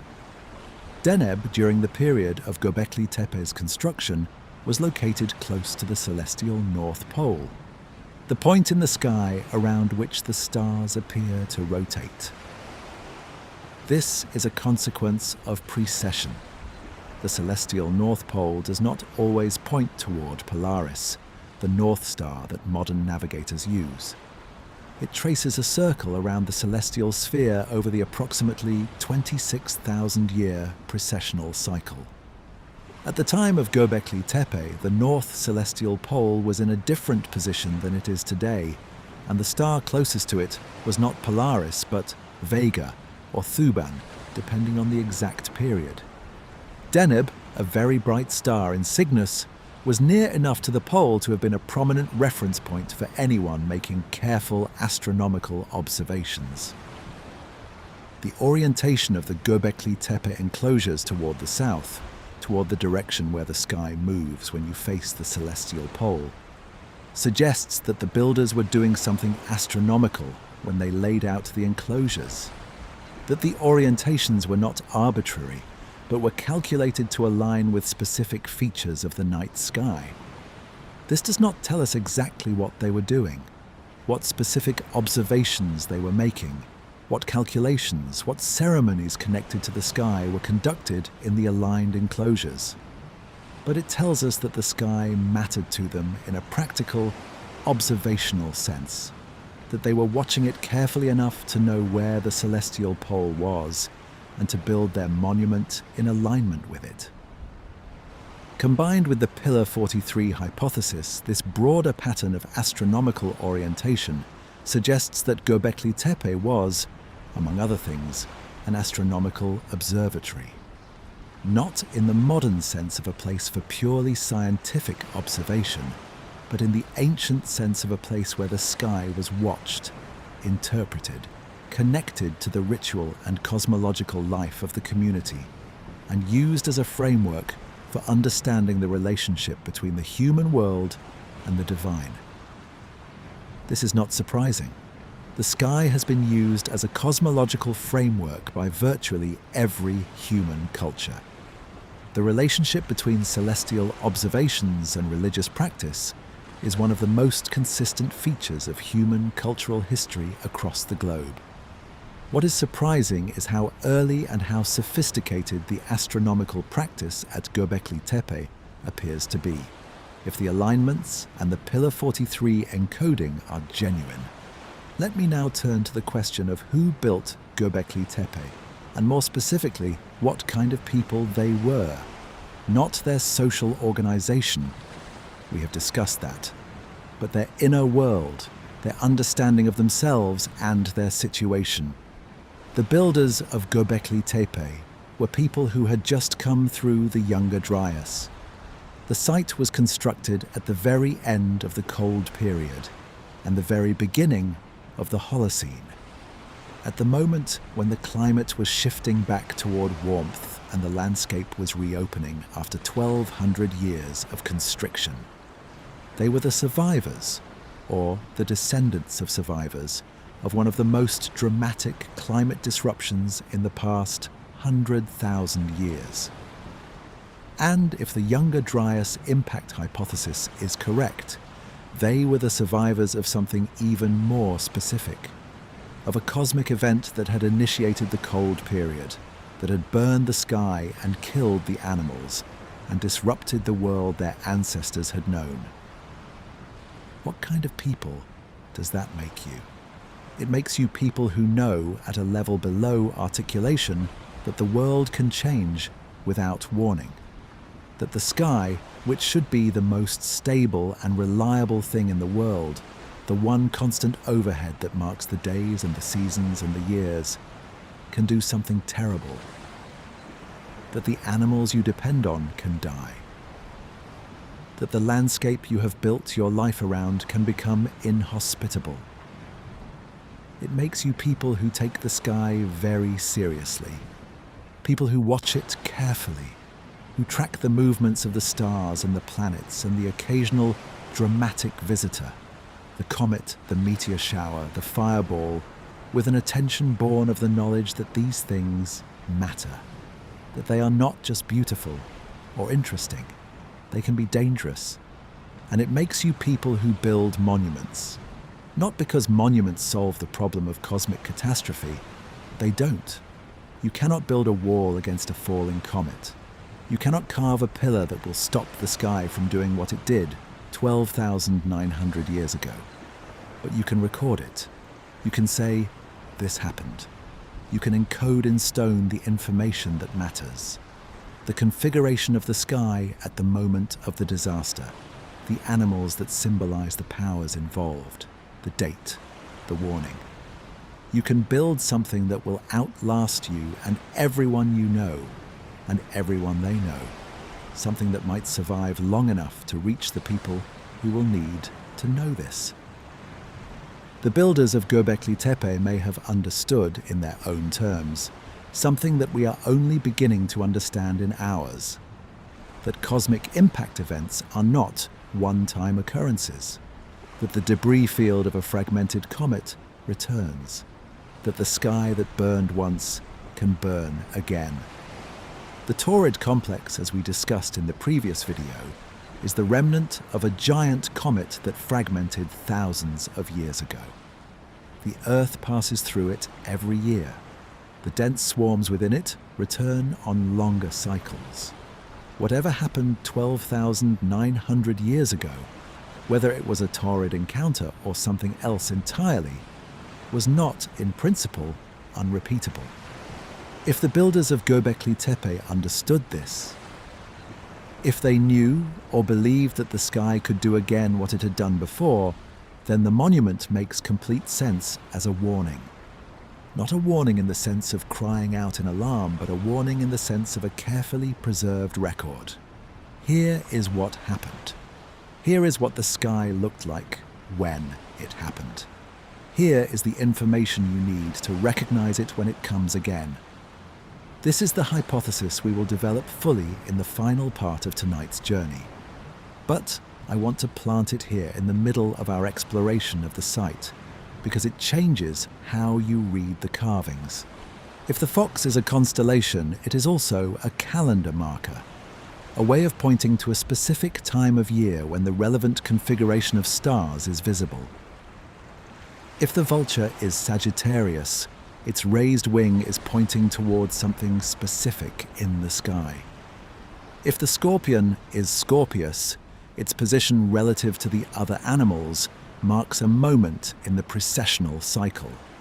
And the headless man on the sphere, the body without a head, sitting at the center of the composition, is the event itself. The moment when the sky did what it did and people died. This is what the warning looks like, if it is a warning. Not a text, not a sentence. An image, dense with information that says everything it needs to say without words. Because words require a shared language, and languages change and die in far less than 12,000 years. But images of the sky and images of the dead endure in ways that cross the boundaries of language and time.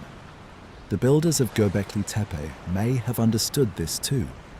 They carved their message not in the language they spoke, which is utterly lost to us, leaving no trace, but in the language of the sky and the animals, which is as close to a universal language as human beings have ever produced. Let me say something about the specific animals chosen for the astronomical encoding, if the encoding is real. The selection of animals to represent constellations is not arbitrary in any tradition. In every culture that has assigned animals to constellations, from the Greek zodiac to the Chinese lunar mansions to the Mesopotamian star catalogues, The animals chosen for specific star patterns are not random. They reflect the culture's symbolic associations, the meanings that specific animals carry within the cosmological framework of the tradition. If the Göbekli Tepe tradition was assigning animals to constellations, and if Sweatman and Sikritsis are right that it was, then the animals it chose tell us something about how that tradition understood the sky and the events it was trying to record. The scorpion for the relevant part of the sky, the vulture for another part, the fox for another, the boar possibly for another. These are not arbitrary selections from the local fauna. These are animals that carry specific symbolic weight in the Göbekli Tepe tradition. Animals whose associations with death, with the threshold, with the dangerous and the liminal make them appropriate vessels for the meaning the tradition was trying to encode. The sky in this reading is not just a clock or a calendar, it is a map of meaning. A way of locating the events of the world within a larger symbolic framework that connects the terrestrial to the celestial, the specific to the universal, the event that happened to the event that might happen again. This is what ancient astronomy always was, before the modern separation of astronomy from astrology, from the understanding that the sky's patterns are meaningful for human life, not just descriptively, but prescriptively. The sky tells you not just what time it is, but what kind of time it is. Not just where the stars are, but what their positions mean for the world below them. Göbekli Tepe in this reading is an attempt to say, here is the kind of time we are in. Here is what the sky told us when the catastrophe came. Here is what to watch for. And it was built at the beginning of the Holocene, at the beginning of the world we live in, by people who were determined that whatever had happened at the end of the world before ours would not be forgotten. They carved it in stone, they buried it in the earth, and they left it for us. Let me spend more time with the precession question, because it is central to the Sweatman and Sikritsis argument, and it is worth understanding in its own right. Precession is the slow wobble of the Earth's rotational axis, the gradual shifting of the direction in which the North Pole points, tracing a full circle in the sky over approximately 25,920 years. We have discussed precession before in the context of the Sumerian king list and the number 432,000. But I want to dwell on it more fully here, because the connection between precession and Göbekli Tepe is one of the most intriguing threads in the whole story. At the moment of the site's construction, approximately 11,600 years ago, the sky looked different from the sky we see today. Not dramatically different in its overall structure. The same stars were in the same relative positions to each other, because the stars are so far away that their proper motion through space is negligible on any human timescale. But the positions of the stars relative to the celestial poles, the points in the sky around which everything appears to rotate, were different because the poles themselves were in different positions. Today, the North Pole points roughly toward Polaris, the North Star, a moderately bright star in the constellation Ursa Minor.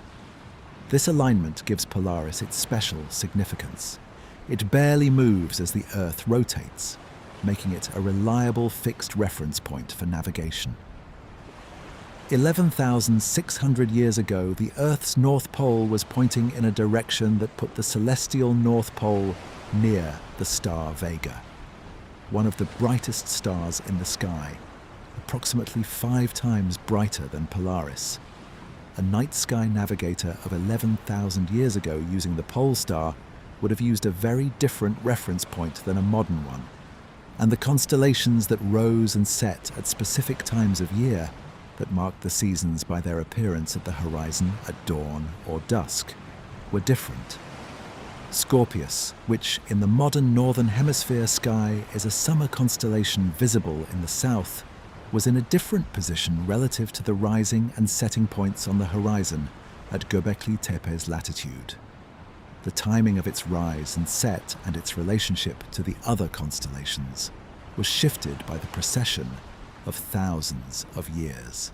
When Sweatman and Sikritsis ran the precession calculations backward using astronomical software to reconstruct the sky as it would have appeared from Göbekli Tepe at specific dates in the past, they found that the configuration of constellations corresponding to their identification of the pillar, 43 animals matched the sky at approximately 12,900 years ago. The scorpion in the position of Scorpius at a specific time of year, the vulture in the position of Sagittarius, the other animals in their corresponding positions.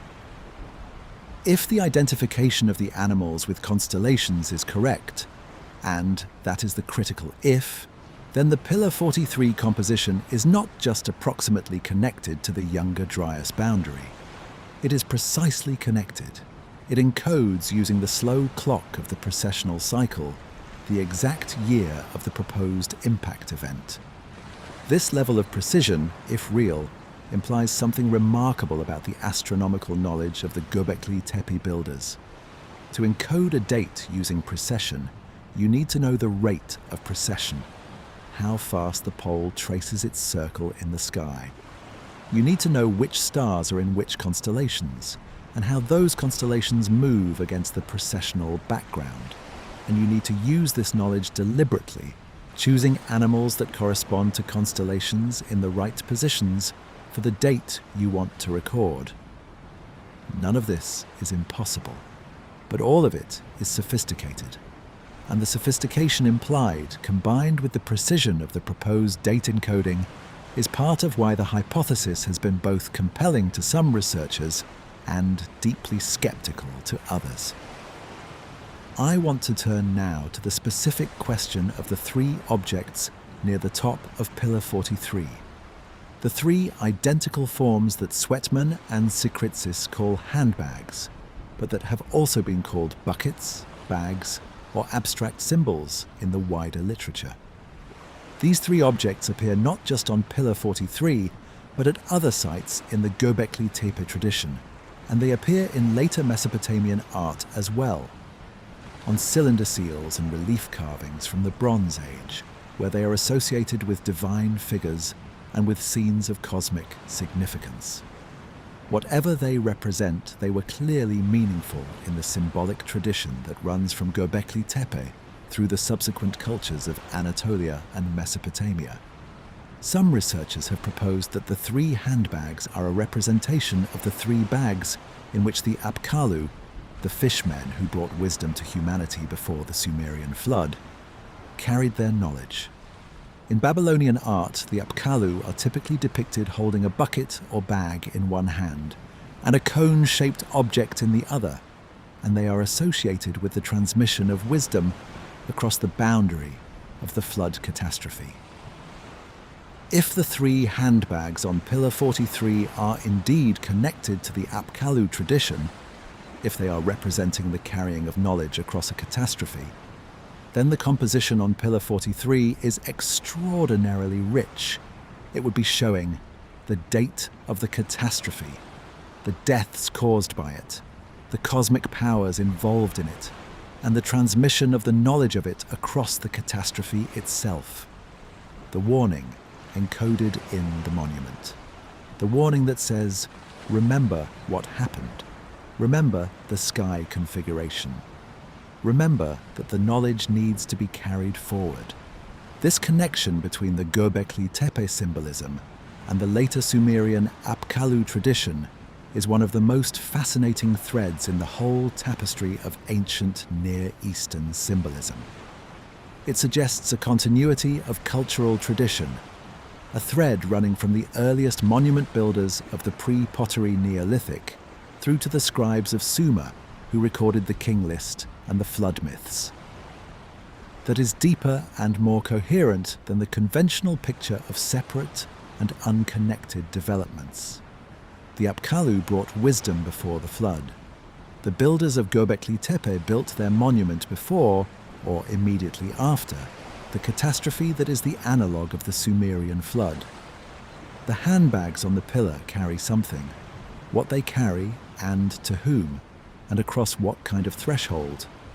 These are questions that the monument raises without directly answering, but the asking of them connects everything we have discussed across the past 3 videos into something that feels, in the quiet of the night, like a single story. A story about what was known before the catastrophe, what was lost, what survived, and how the survivors tried to pass it on. Let me say something about the specific experience of visiting Göbekli Tepe, because I think it matters for understanding what the site is. Archaeologists and researchers who have worked at the site often describe something that happens when they spend extended time there. Not anything supernatural or mystical. These are careful scientists, cautious about claims that go beyond the evidence. But something experiential, a quality of attention that the site demands. Part of it is the view. The ridge sits above the Harran Plain, and from the site you can see across a vast area of landscape, the plain stretching south, the mountain ranges to the north, the sky overhead. It is a commanding position. Whatever else the site was, it was a place from which you could watch, from which the landscape and the sky were both visible in their full extent. Part of it is the scale. The pillars are larger than they look in photographs. When you stand next to one of the central pillars of Enclosure D, when you are physically in the presence of a 6-meter limestone column carved 12,000 years ago, the intelligence and the labor behind it are impossible to dismiss. This was not made casually. This was made by people who cared enormously about making it, who invested their most serious effort and their most careful attention in its creation. And part of it is the animals. When you look at the carvings in person, not in a photograph, not on a screen, but the actual carved stone, the naturalism of the animal depictions is striking in a way that descriptions do not fully convey. The fox is a fox. The vulture is a vulture. The snake is a snake. Not stylized and not symbolic in the way that later Near Eastern art often makes animals into symbols by distorting them toward their symbolic essence. These are observed animals, rendered with the eye of someone who has spent a long time watching them. The carvers of Göbekli Tepe knew the animals they carved the way only people who live alongside those animals can know them. They knew the posture of a fox at rest and a fox about to move. They knew the specific way a vulture holds its wings and what that posture means in terms of the bird's state and intention. They knew the shape of a scorpion's tail at the moment of raising it in threat.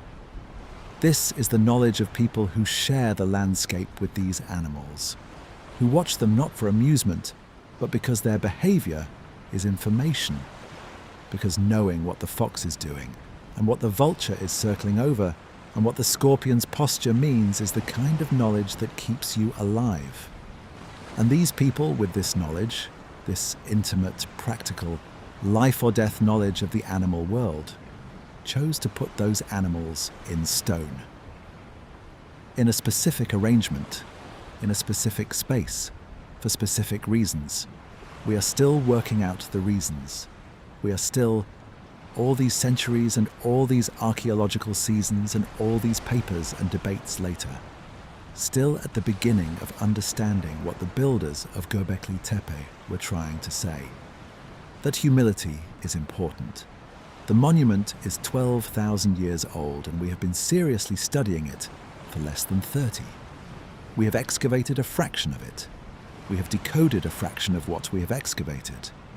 The picture we have is real but incomplete, and the things we do not yet know, the things that are still buried in the unfilled enclosures, the things that are encoded in the carvings in ways we have not yet deciphered, may change the picture significantly. What I am confident of, sitting with the evidence we have, is this. Göbekli Tepe was built by people who were deeply serious about what they were doing, who understood something about the world, about the relationship between the sky and the earth, between the living and the dead, between the past catastrophe and the future that might bring another, that they considered important enough to put in stone. Whatever exactly they were saying, they meant it. And the fact that we are still here 12,000 years later, still trying to hear it, still standing on the same hill looking at the same carved surfaces, asking the same questions they asked, says something about both of us. Something that I find in the quiet of the night genuinely moving. In the final part of our journey tonight, we are going to bring everything together. The warning hypothesis in its fullest form. The buried knowledge and what it implies about the builder's understanding of the future. The connection back to the Sumerian traditions we have explored in earlier videos, and what the thread from Göbekli Tepe to the king list might mean. And then we are going to let the monument rest. It has been standing for 12,000 years. It can stand for a few more hours. Let's talk about what it means to warn the future, not warn the present. That is a different and simpler act. Warning the present is what you do when you see a danger that others around you cannot yet see. You cry out, you gesture, you find the words or the sounds or whatever communication the situation demands, and you transmit the information to people who are close enough to receive it and act on it. Warning the future is something else entirely. Warning the future means communicating across a gap of time so large that the specific form of your communication may become incomprehensible, that the language you speak will certainly become extinct, that the culture you belong to will transform beyond recognition. Warning the future means building something that will last longer than you can imagine, that will survive every catastrophe you can foresee and some you cannot, that will be findable by people whose methods of finding things you cannot predict. Very few human attempts to warn the future have succeeded. The nuclear waste warning markers that various government agencies and academic groups have designed for sites like the Waste Isolation Pilot Plant in New Mexico, monuments intended to communicate danger to people 10,000 years from now, are among the most conscious and deliberate attempts in history. And even those efforts, designed by our most careful thinkers with our most sophisticated communication theories, are acknowledged to be uncertain. Will people 10,000 years from now understand what we mean by our symbols? Will they recognize our markers as warnings rather than shrines? We do not know. The builders of Göbekli Tepe had no communication theory. They had no academic discipline of semiotics, no study of how symbols change meaning across time, no ethnographic database of how different cultures interpret the same images differently. They had experience, they had the knowledge of what had happened, and they had stone. And they built something that has, in fact, lasted 12,000 years and been found and is being studied by exactly the people who need to know what it says. Whether or not it is a warning in the specific sense I have been developing, whether or not it encodes the date of a cosmic impact and the configuration of the sky at that moment, it is, at minimum, evidence that the impulse to transmit important knowledge to an unimaginable future is as old as the Holocene itself. That the very beginning of the world we live in was marked by an act of deliberate preservation. A decision to put something in stone that might matter to whoever came later. That impulse, I think, is one of the deepest things about us. One of the things that makes humans human rather than simply clever animals. The capacity to project the self forward in time. To care about what people who are not yet born will know. To make decisions on behalf of a future that we will not live to see. Every parent does this. Every teacher. Every person who plants a tree that they will not live to see reach its full height. But Göbekli Tepe does it at a scale and with a seriousness that is staggering, that makes even the most ambitious human attempts at legacy seem modest by comparison. The builders of Göbekli Tepe were trying to communicate across a gulf of time that is, by any normal human measure, incomprehensible. 12,000 years, 480 generations, a period longer than the entire span of recorded human history, from the first cuneiform tablets to the present day. And they succeeded. The monument survived. We found it. We are reading it. Whether we are reading it correctly, whether we are understanding what they meant, is the question that will occupy researchers for decades or centuries to come. But the monument is there. The communication attempt was successful in the minimal sense that the intended receiver eventually received the transmission. What was in it is what we are still working out. Let me develop the warning hypothesis more fully, because I think it deserves more than the outline I have given it so far. The hypothesis, in its strongest form, goes like this. The builders of Göbekli Tepe, or more precisely, the cultural tradition that produced Göbekli Tepe, which may have been organized around a specific body of astronomical and cosmological knowledge held by specialist practitioners, understood that a catastrophic cosmic event had occurred at approximately 12,900 years ago. They understood it because they had witnessed it, or because they had received detailed accounts from witnesses, or because their tradition preserved a detailed memory of it that was sufficiently specific to allow for the reconstruction of what had happened. They also understood, and this is the critical additional step, that the event was not unrepeatable. That the debris field responsible for it, whatever it was still out there. That the configuration of the sky that had preceded or accompanied the catastrophe was a configuration that would recur as the precessional cycle slowly moved the stars through their great circuit of the sky. And so they built a monument that encoded the relevant astronomical information. Not in language. Language changes and dies. Not in writing. Writing did not yet exist. But in the language of the sky itself, using the constellations as reference points, and the animals associated with those constellations as a permanent vocabulary of meaning. Look at the sky when the scorpion is here. Look at the sky when the vulture is there. When those configurations appear at those moments, when the sky looks like Pillar 43, something dangerous is near. This is the warning, and it was buried in the earth for safekeeping, in a monument large enough that it would leave a visible mound on the surface of the landscape, large enough that anyone with the knowledge to look would find it worth investigating. And someone did. 12,000 years later. A German archaeologist with an eye trained by decades of surface survey drove to a hill in Turkey because a 30-year-old survey report described some strange stones and understood within minutes that something important was there. The monument found its reader.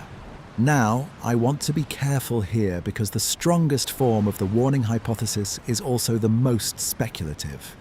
It requires the builders to have had knowledge of precession, of the specific orbital mechanics of the debris field responsible for the catastrophe, that goes well beyond what we can confirm from the archaeological record.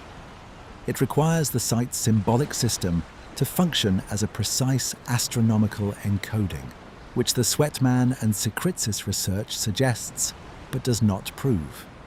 The weaker and more defensible form of the hypothesis simply says, Göbekli Tepe was built partly in response to the experience of the younger Dryas.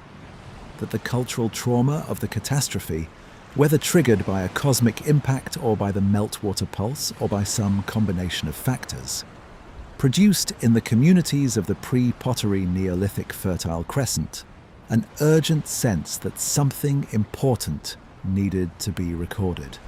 That the monument is, at least in part, an act of memory directed at the future, an attempt to say, something terrible happened and we do not want it to be forgotten. This weaker form is consistent with everything we know about the site and does not require us to accept the specific astronomical encoding claims. It requires only that we take seriously the possibility that monument building in its earliest form was motivated by the experience of catastrophe rather than by the celebration of abundance.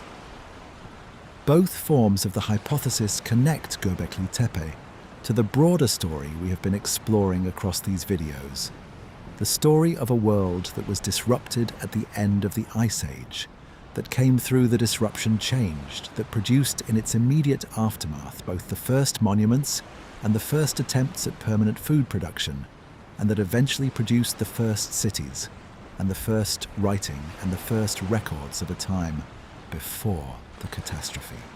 Let me draw the connection to the Sumerian tradition more explicitly. The Sumerian king list, which we explored in depth in the second video of this series, describes 8 kings who ruled 5 cities for 432,000 years before the flood. The cities are real. They have been found by archaeologists. The flood is real, or at least the flood layer is real, and there were genuine floods in the Mesopotamian record. And the number 432,000, as we discussed, is astronomically resonant. A multiple of the precessional cycle in a way that suggests astronomical encoding. The Apkallu, the fishmen who brought wisdom to the antediluvian kings, appear in multiple Sumerian and Babylonian texts as the bearers of civilizational knowledge. They came from the waters before the flood. They transmitted what they knew to the kings. And after the flood, they became less purely divine, less powerful, more attenuated.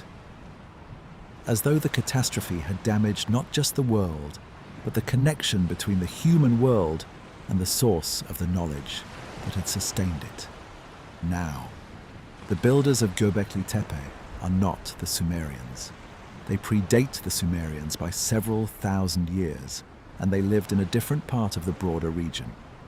The connection between them is not direct or documented, but there is a cultural continuity in the ancient Near East, a thread of tradition, of symbolic vocabulary, of cosmological framework that runs from the Pre-Pottery Neolithic through the early Neolithic, through the Bronze Age, through historical Sumer. The same animals appear in different contexts across this long span of time.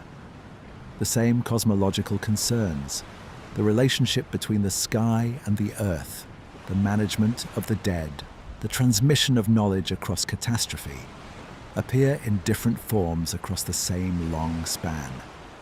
The 3 handbags of Pillar 43 appearing later in Mesopotamian art as the bags of the Apkallu. The T-shaped beings of Göbekli Tepe, possibly ancestral to the divine beings of later Near Eastern mythology. The astronomical encoding of the precessional cycle, possibly ancestral to the number 432,000 in the Sumerian king list. These are not proofs, they are threads, suggestive connections that may represent genuine cultural continuity, or maybe coincidence, or maybe the result of independent convergence. Different cultures arriving at similar solutions to similar problems. But the threads are there, and when you pull on them, they lead somewhere interesting. They lead to the possibility that there is a single, very long story, beginning at Göbekli Tepe and the Younger Dryas, running through the transition to agriculture and the first settlements, through the development of writing and the first cities, through the Sumerian king list and the flood myths. That is about one thing, about what happened before the beginning of recorded history, about what was lost, about the attempt, repeated in different forms across thousands of years, to preserve what was known and to warn whoever came after. We are whoever came after. Let me spend some time with the deliberate burial, because I want to return to it with the full context of everything we have discussed in this video. The enclosures at Göbekli Tepe were filled deliberately, carefully, over a period that appears to have extended across generations. The fills contain a mixture of limestone chips, flint tools, animal bones, and smaller carved objects, some of which, found in the fill rather than in the primary contexts of the enclosures, may have been placed there with specific intent. Why bury something you built with enormous effort? We have discussed several possibilities. Ritual closure, ending the ceremonial use of a space in the appropriate way. Preservation, protecting the carvings from weathering and damage. Message, leaving something for future finders. I want to propose a fourth possibility, which is connected to the warning hypothesis. What if the burial was deliberate concealment? Not concealment in the sense of hiding something shameful or dangerous, but concealment in the sense of preservation, through obscurity. The most durable way to protect something is to put it underground, where it is shielded from weathering, from vandalism, from the casual destruction that visible monuments attract, from the many contingent accidents of the surface world. By burying the enclosures, the builders may have been deliberately converting them from active sacred spaces to protected archives, shifting them from the present tense into the past tense, from the living into the preserved. In this reading, the burial is the final act of the warning system. The monument is built, the information is encoded in the carvings, and then the monument is sealed, put underground where it will wait, in the dark, for however long it takes. The builders could not know how long that would be. They could not know whether it would be a generation, or 100 generations, or 1,000 generations. They could not know whether the people who eventually found it would have the knowledge to read it, or whether they would recognize it as something to be read rather than simply an interesting collection of old stones. But they could ensure that it survived, that the information, whatever it was, would be there to be found. They could give it the best possible chance, and so they filled the enclosures with rubble and walked away from the hill they had spent generations building, leaving behind a mound that looked, from a distance, like a natural feature of the landscape. Like one of the many limestone ridges that dot the southeastern Turkish plateau. It looked to a survey team in 1963 like a medieval cemetery. It looked to Klaus Schmidt in 1994 like something that needed to be investigated immediately. The 12,000-year wait was over. There is a quality of patience in the Göbekli Tepe story that I find almost unbearable in its beauty. Not patience in the sense of waiting without wanting. The builders are gone, they have no experience of the waiting. But patience in the structural sense. The sense that something was made and put away and trusted to time in a way that only stone can be trusted. We build things for ourselves and for the people around us. We build things for our children and our grandchildren. Very rarely we build things for people we will never know, in a future we cannot imagine. The builders of Göbekli Tepe built for us, for the people 12,000 years distant who would eventually stand on their hill and look at what they had made and try to understand what it meant. They could not have imagined us. They could not have imagined writing or cities or aircraft that would allow us to see their mound from above and recognize the outlines of the buried enclosures in the landscape. They could not have imagined the technologies of radiocarbon dating and ground-penetrating radar and mass spectrometry that we would use to study what they left. But they built for a future they couldn't see, out of the conviction that the future needed to know what they knew. That act of faith, the decision to invest enormous effort in something whose value would only be realized by people who did not yet exist, is, I think, one of the most human things I know about. more human in some ways than the cleverness of the carvings or the sophistication of the astronomical encoding. Those things are impressive, but the faith, the trust in the future, the willingness to build for people you will never know, that is something else.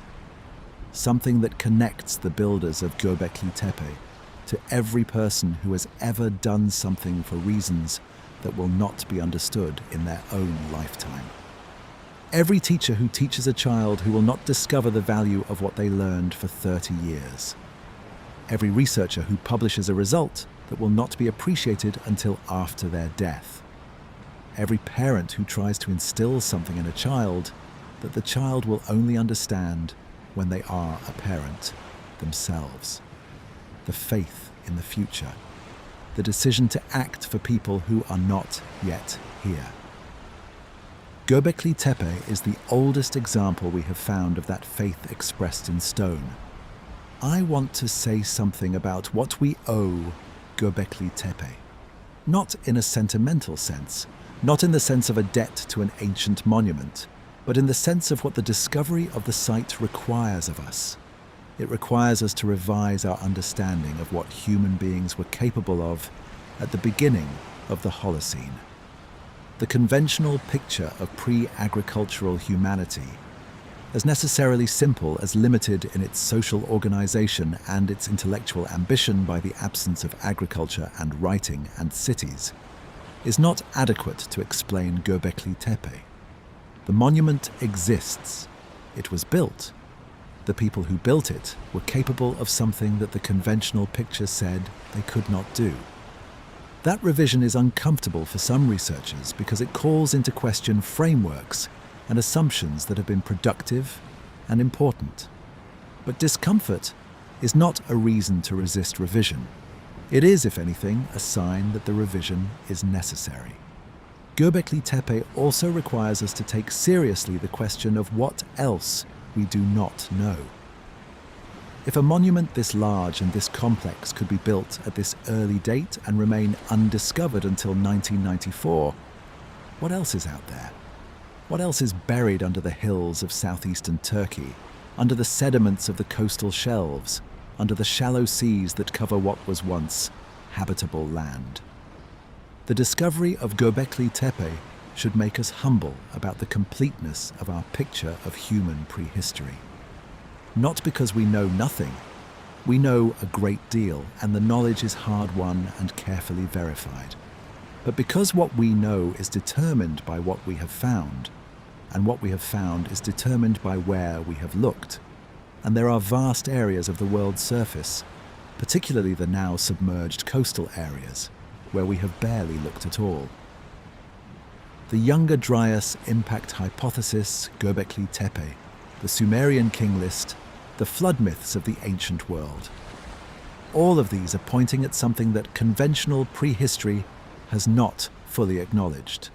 The possibility that the world at the beginning of the Holocene was more complex, more culturally sophisticated, more connected across geographic distances than we have been willing to admit. Not because ancient peoples were more advanced than we thought in any technological sense.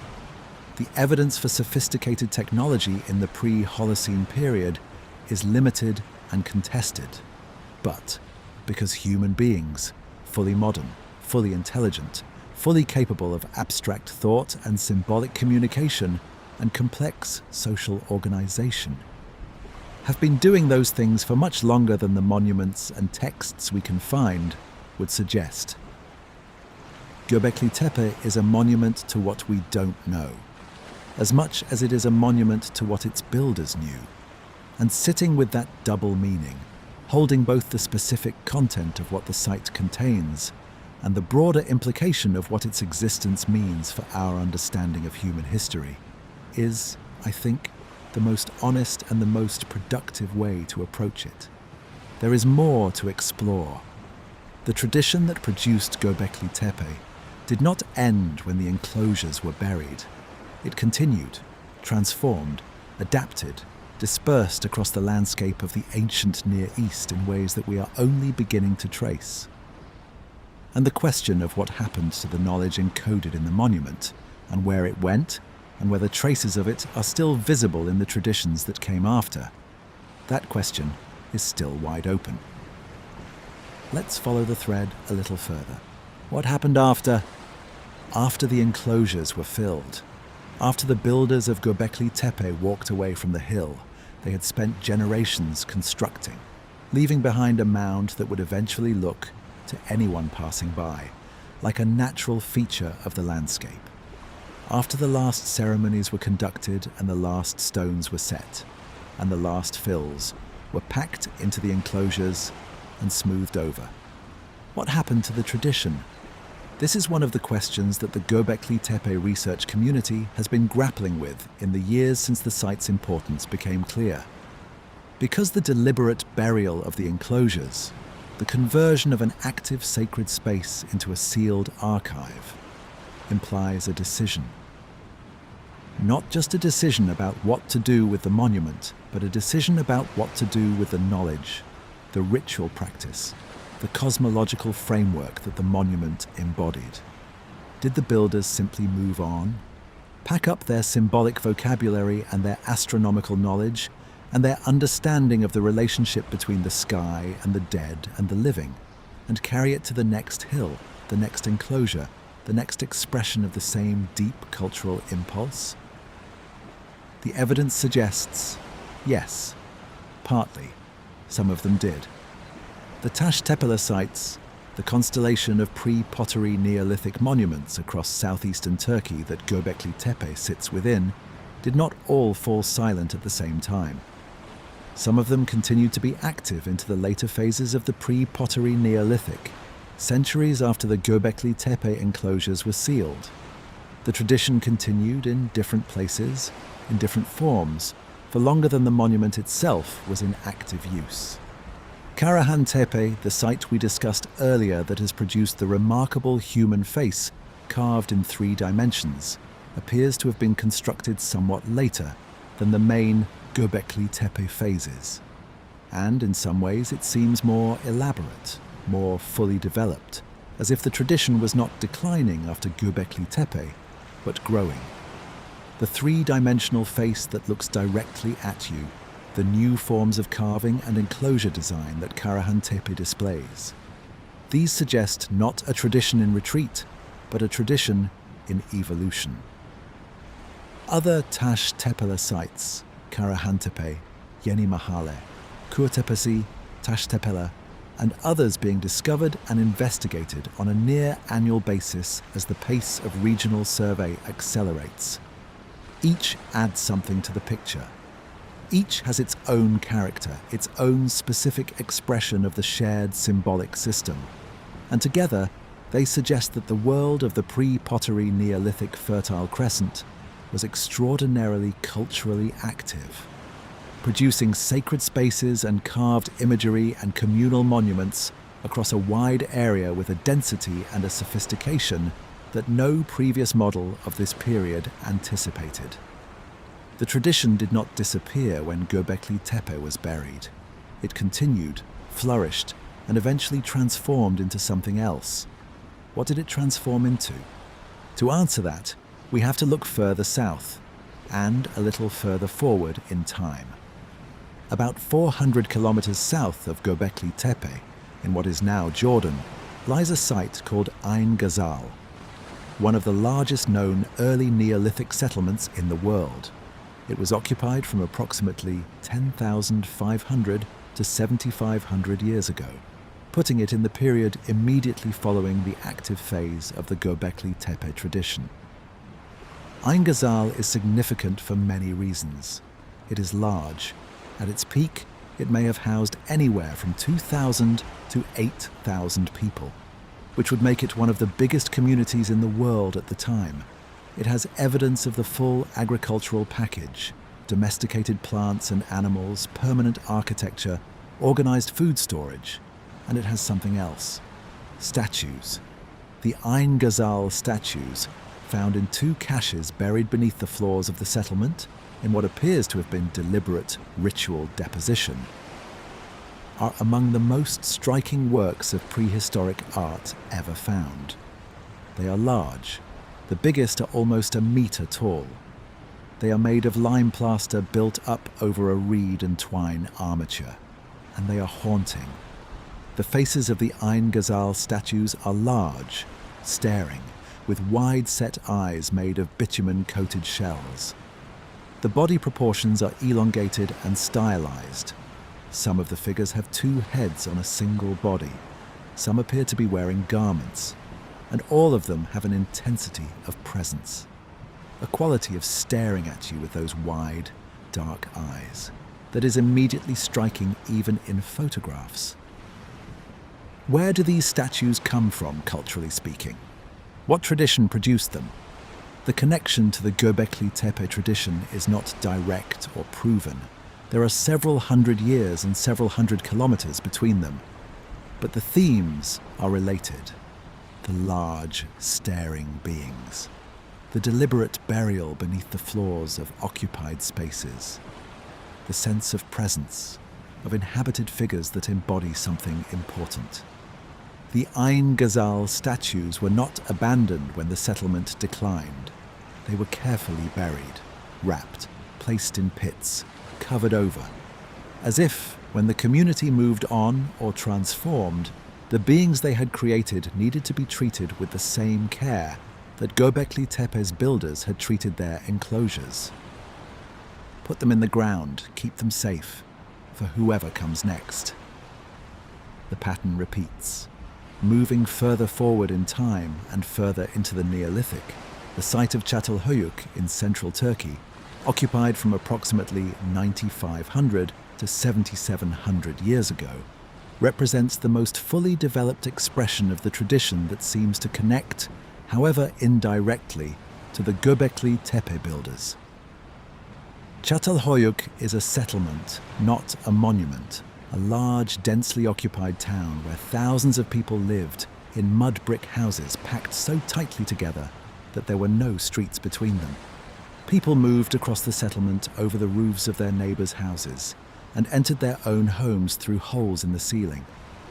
Inside these houses, the walls were decorated, not with abstract patterns or purely decorative designs, but with the same symbolic vocabulary that appears at Göbekli Tepe. Wild bulls, the aurochs, the wild ancestor of domestic cattle that appears repeatedly at Göbekli Tepe.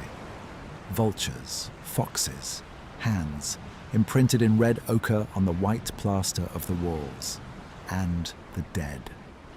The dead at Çatalhöyük were buried beneath the floors of the houses, not in separate cemeteries, not in sacred spaces set apart from daily life, but directly beneath the place where the living cooked and slept and gave birth. The dead and the living shared the same floor. The bones of the ancestors were physically present in the space where their descendants continued to live. This is a specific and unusual way of relating to the dead, not universal. Most cultures separate the living from the dead, creating dedicated spaces for the management of death that are distinct from the spaces of life. But at Çatalhöyük, the separation is deliberately collapsed. The dead are here. They are beneath you. They are part of the household. And at Göbekli Tepe, the dead were present in the enclosures, the skull fragments, the scattered human remains, the headless figure on the pillar. The management of the dead was central to what the site was for. The thread from Göbekli Tepe to Çatalhöyük runs through the specific way both cultures understood death and the dead, as not separate from life, as present in the spaces of the living, as beings whose continued presence needed to be managed and honored rather than simply mourned and put away. The specific animals also reappear. The bull's head, the bucranium, the mounted skull of the aurochs, appears in Çatalhöyük houses in a way that echoes the aurochs imagery of Göbekli Tepe. Vultures appear in the Çatalhöyük wall paintings in scenes that closely resemble the sky burial imagery of Pillar 43. Large vultures hovering over small, headless human figures. And the foxes. The fox appears at Çatalhöyük too, in the wall paintings, in the small carved objects, in the symbolic repertoire of the community. Still liminal, still clever, still crossing the threshold. This is not coincidence. It is cultural continuity. The same symbolic systems of the same animals carrying the same associations, the same relationship to death and the sky and the threshold, persisting across 2,000 years and several hundred kilometers of cultural development. The tradition did not die when the enclosures were buried. It dispersed. It found new forms. It settled into the walls of houses and the floors beneath which the dead were kept. It became, gradually, less monumental and more domestic. Less the spectacular communal ritual of tens of thousands of people building 20-ton pillars, and more the daily ritual of individual households maintaining their relationship with their ancestors and their gods. But the core of it, the understanding of the relationship between the living and the dead, between the sky and the earth, between the animals of the threshold and the beings that presided over the sacred space. That core persisted. And eventually, further transformed, further dispersed, it fed into the traditions that produced the earliest historical civilizations. The Mesopotamian traditions we have explored in other videos. The Egyptian traditions with their own elaborate management of death, their own sky gods, their own T-shaped and animal-headed divine beings. The Levantine traditions that eventually produced the Hebrew Bible. The thread is long. The connections are not always direct or provable, but the family resemblance is there, in the animals, in the relationship to death, in the cosmological concern with the sky and what it might do to the world below. Göbekli Tepe is at one end of that thread. The civilizations of the ancient world are at the other, and in between, stretched across 12,000 years of cultural transformation, is the slow, continuous process by which the knowledge and the symbols and the cosmological framework of the pre-pottery Neolithic became the religious and intellectual foundations of the world we know. Let me talk about what the Taş Tepeler excavations are currently revealing, because this is one of the most actively developing areas of archaeological research in the world right now, and the picture is changing almost every season. In the years since the significance of Göbekli Tepe became widely understood, the Turkish authorities and international research teams have dramatically expanded the survey and excavation of the broader region. New sites are being identified with increasing regularity, and each new site adds something unexpected to the picture. Karahan Tepe, which should not be confused with Karahan Tepe, though they are nearby, has produced evidence of a different kind of ritual space than any found at Göbekli Tepe. Instead of open circular enclosures with standing pillars, Karahan Tepe has a chamber carved directly into the bedrock, a subterranean space accessed by cutting down into the rock, with pillars carved from the bedrock itself rather than quarried and erected separately. This is a significant variation on the Göbekli Tepe pattern. The chamber is underground from the beginning, not buried after construction, but dug into the earth deliberately. The ritual space is not defined by what is built above the ground, but by what is removed from below it. The sacred space is a cavity in the rock, a hollow, a place created by subtraction rather than addition. What was done in this underground chamber? The answer, emerging gradually from the ongoing excavations, appears to involve the same complex of death, sky, and liminal beings that characterizes the broader tradition. But the specific form, the underground chamber, the carved from bedrock pillars, suggests a theological emphasis on the underworld, on the below rather than the above, that may represent a distinct strand of the Göbekli Tepe tradition. There is a complementarity here that feels significant. The above and the below. The sky and the underworld. the vultures that carry the dead upward and the chambers cut into the earth that receive them, the T-shaped beings that stand between the two realms. The Göbekli Tepe tradition, in its various expressions across the Taş Tepeler network, was working out a cosmological system, a map of the universe and the human place within it, that had both a celestial dimension and a chthonic one, both the sky and the depths, both what rises and what descends. This is the same cosmological structure that appears in the Sumerian tradition, with its heaven above and its Abzu below, its sky gods and its underworld, its divine beings that move between the realms.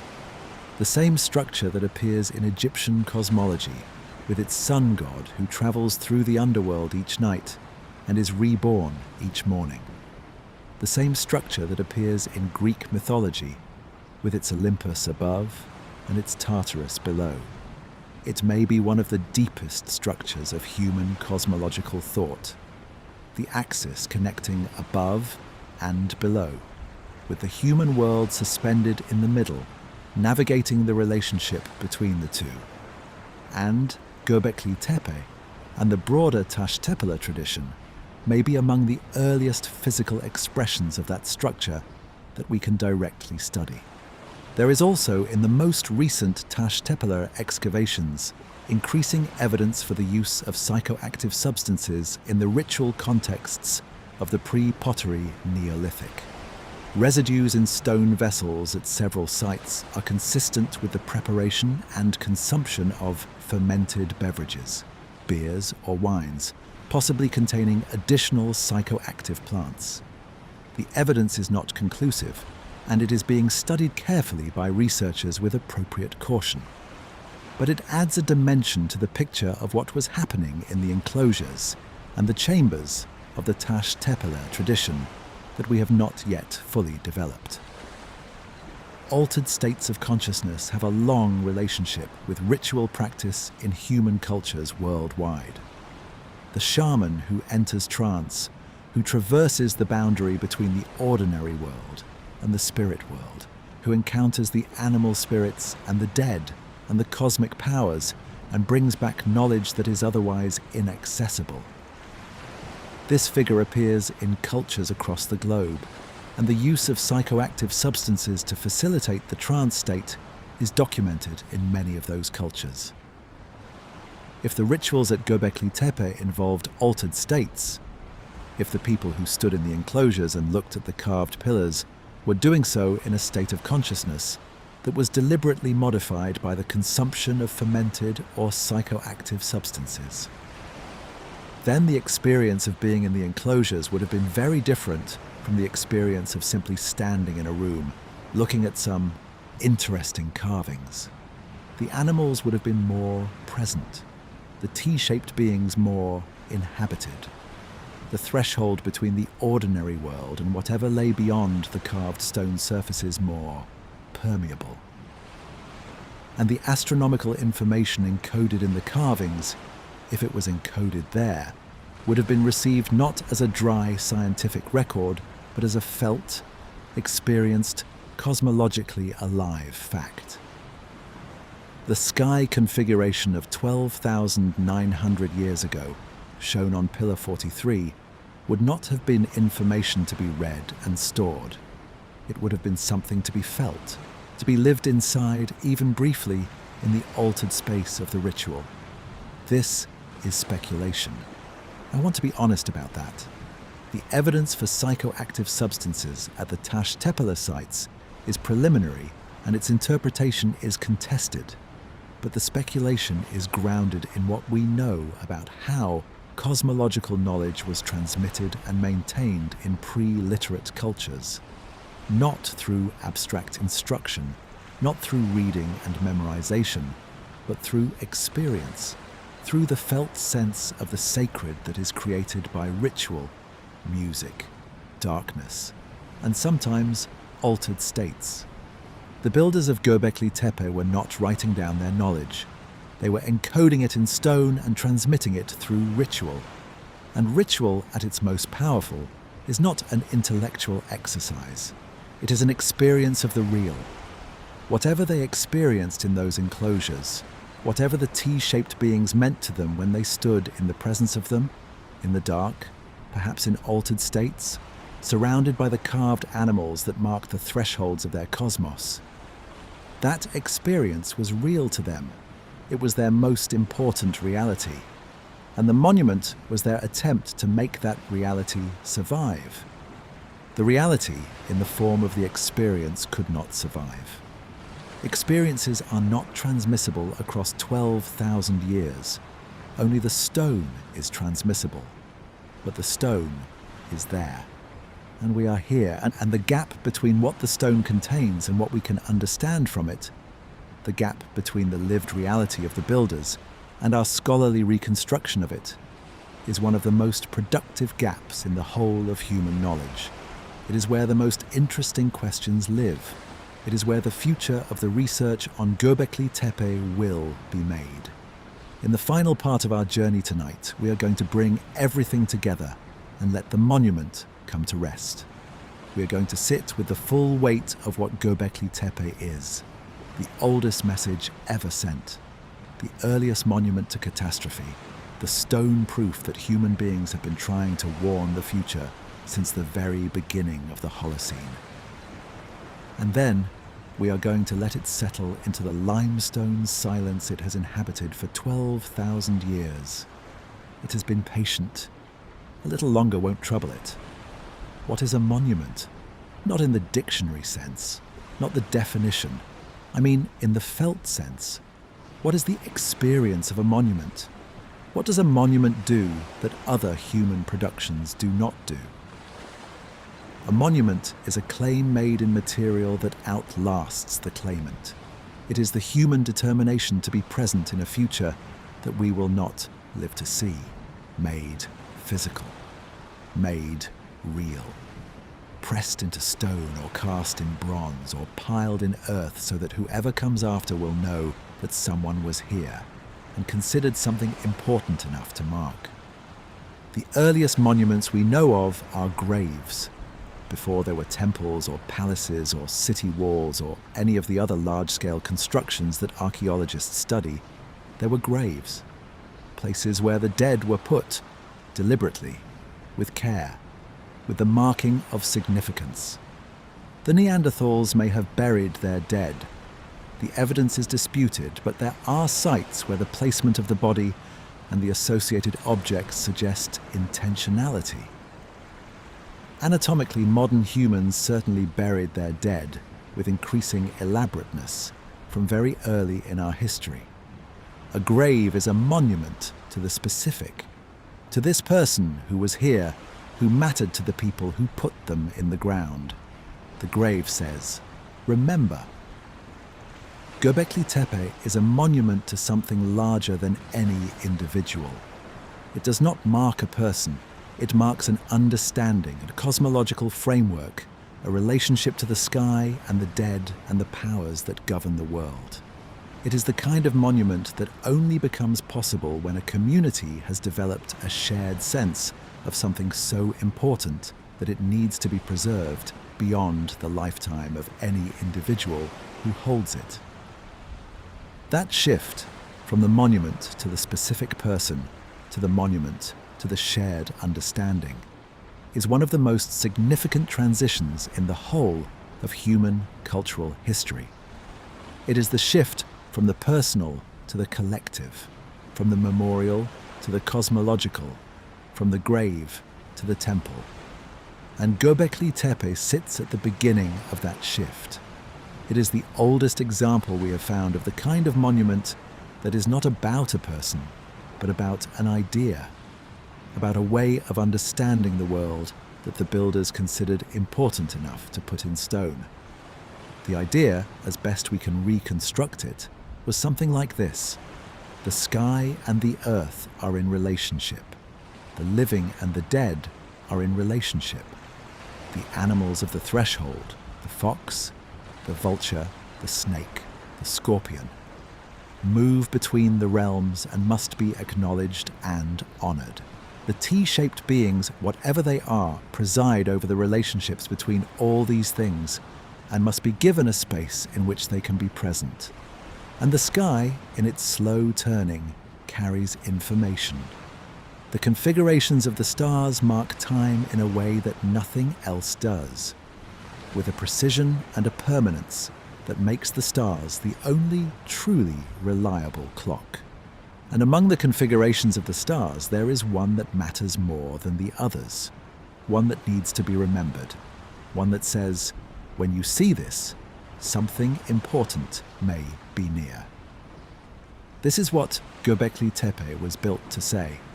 If the astronomical hypothesis is correct, and I hold it carefully, knowing it is contested, the monument is a clock set to a specific alarm. The alarm is the configuration of Pillar 43.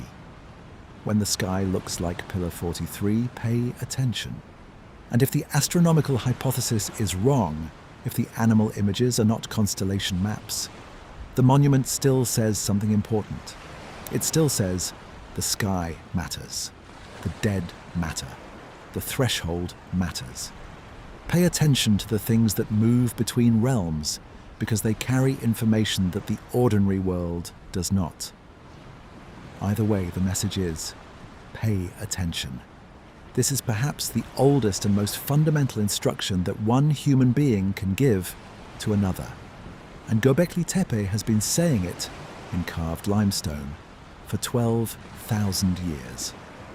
Let me spend some time with the specific question of what paying attention to the sky actually means, in the context of the warning hypothesis. The torrid meteor shower, the annual display of meteors that appears each autumn when the Earth passes through the debris field of a fragmenting comet, is visible every year. It is not spectacular by the standards of the major annual showers. It does not produce the intense rates of the Perseids or the Geminids, but it is consistent, reliable, appearing in the same part of the sky at the same time of year, year after year. And occasionally, within the ordinary torrid shower, something larger appears. A fireball, a much brighter, much slower moving object that crosses the sky with a visibility that stops whatever you are doing. Fireballs from the torrid complex have been recorded throughout human history. They are not rare. There are reports of significant torrid fireballs in most years, and in years when the Earth passes through a denser part of the debris field, they are more frequent and more spectacular. The builders of Göbekli Tepe, if they were watching the sky with the attention we have been discussing, would have seen these fireballs year after year in the same season, in the same part of the sky. And they would have known, if the warning hypothesis is correct, they would have known very specifically what those fireballs were the remnant of. They were watching for something, watching the sky in the season when the debris field was encountered, looking for signs that the dense swarm, the part of the debris field that had done what it had done 12,900 years ago, was near. The constellation configurations encoded in Pillar 43, if the Sweatman and Secretsis hypothesis is correct, would have told them exactly what the sky looked like at the moment of the catastrophe.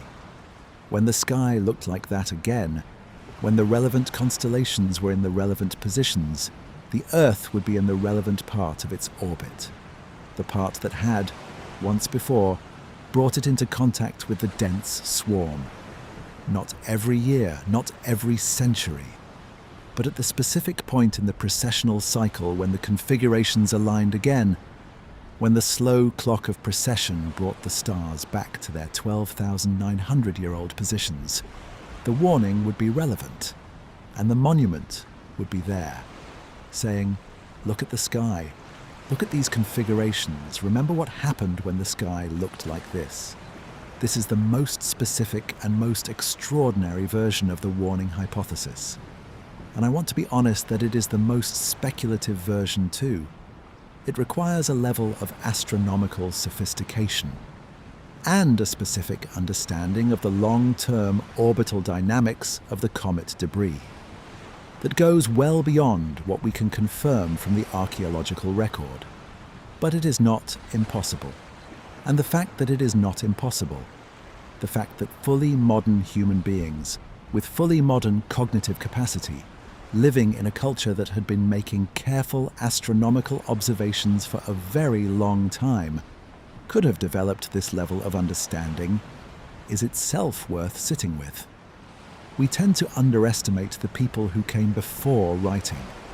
We tend to assume that the absence of a written record implies the absence of sophisticated knowledge. Göbekli Tepe is the most powerful refutation of that assumption that archaeology has yet produced. Those people were not simple. They were not limited.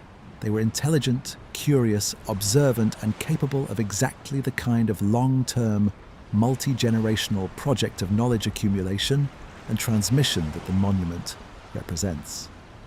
The question is not whether they could have known what we are suggesting. The question is whether they did.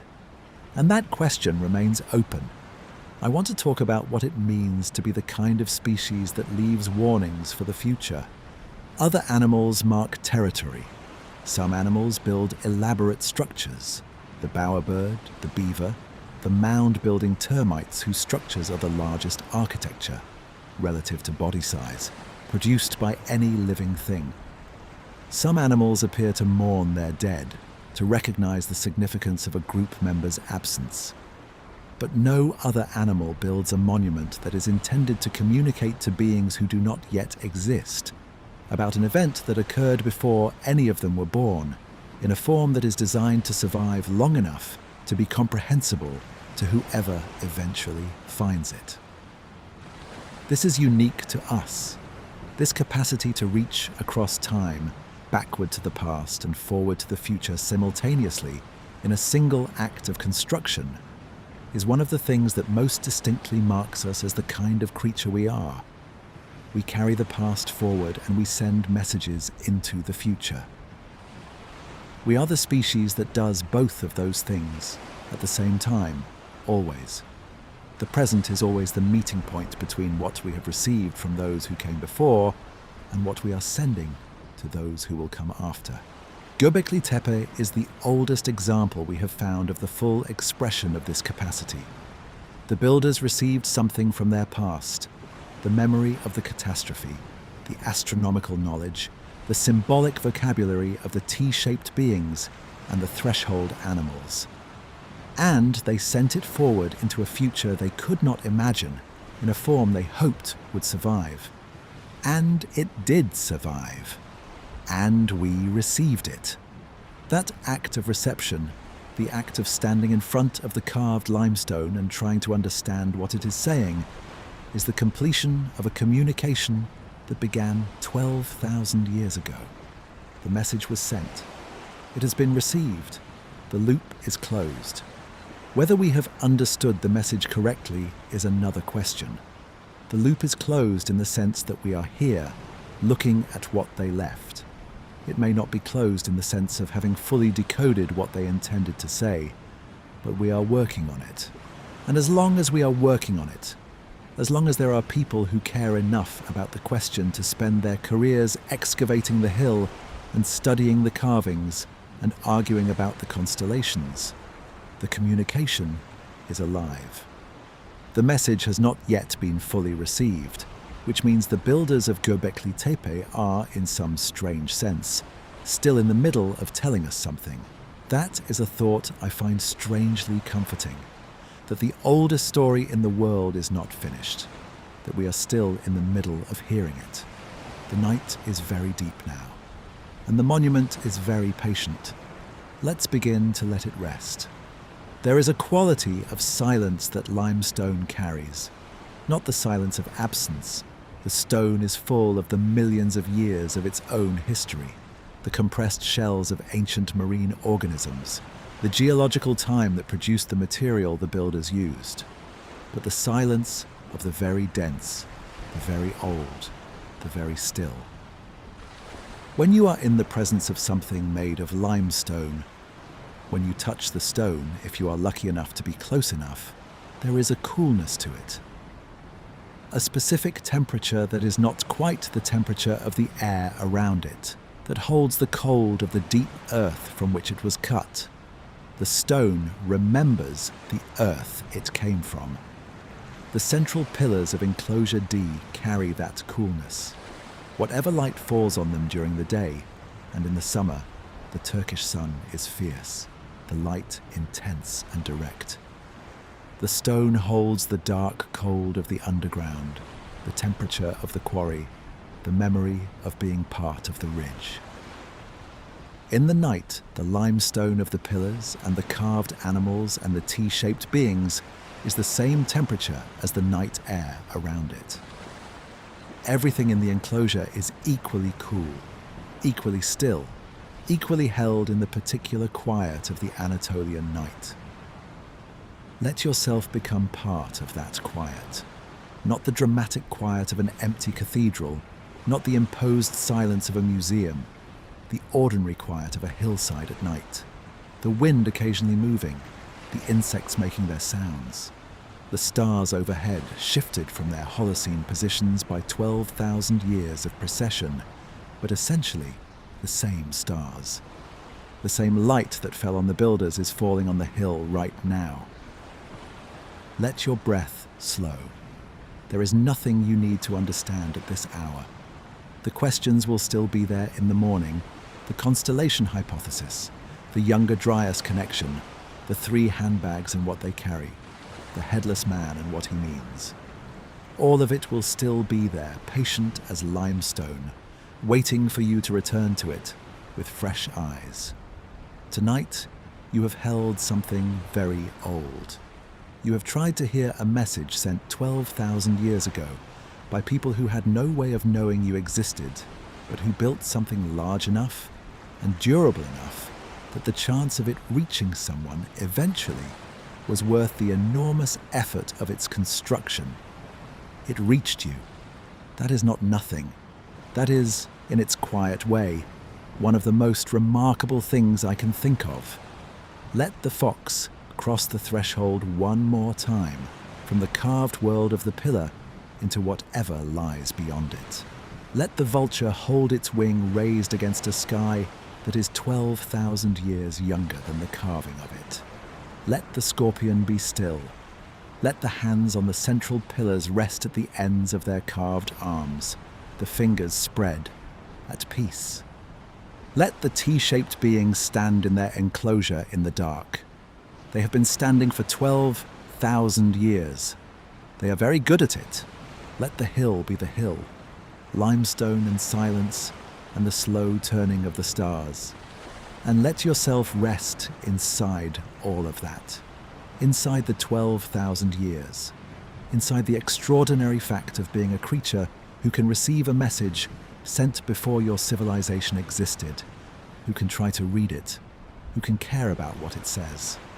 You are the intended receiver. You are here. The builders of Göbekli Tepe built for exactly this, for the person who would lie awake in the small hours wondering about very old things, who would feel the weight of the question and not be able to let it go, who would want to understand what the stone is saying. They built for the wondering, and the wondering is what you are. Rest now. The monument is still there, the hill is still there, and when you wake, the questions will be exactly where you left them. Patient, carved in limestone, older than everything, waiting for you to come back. Sleep well.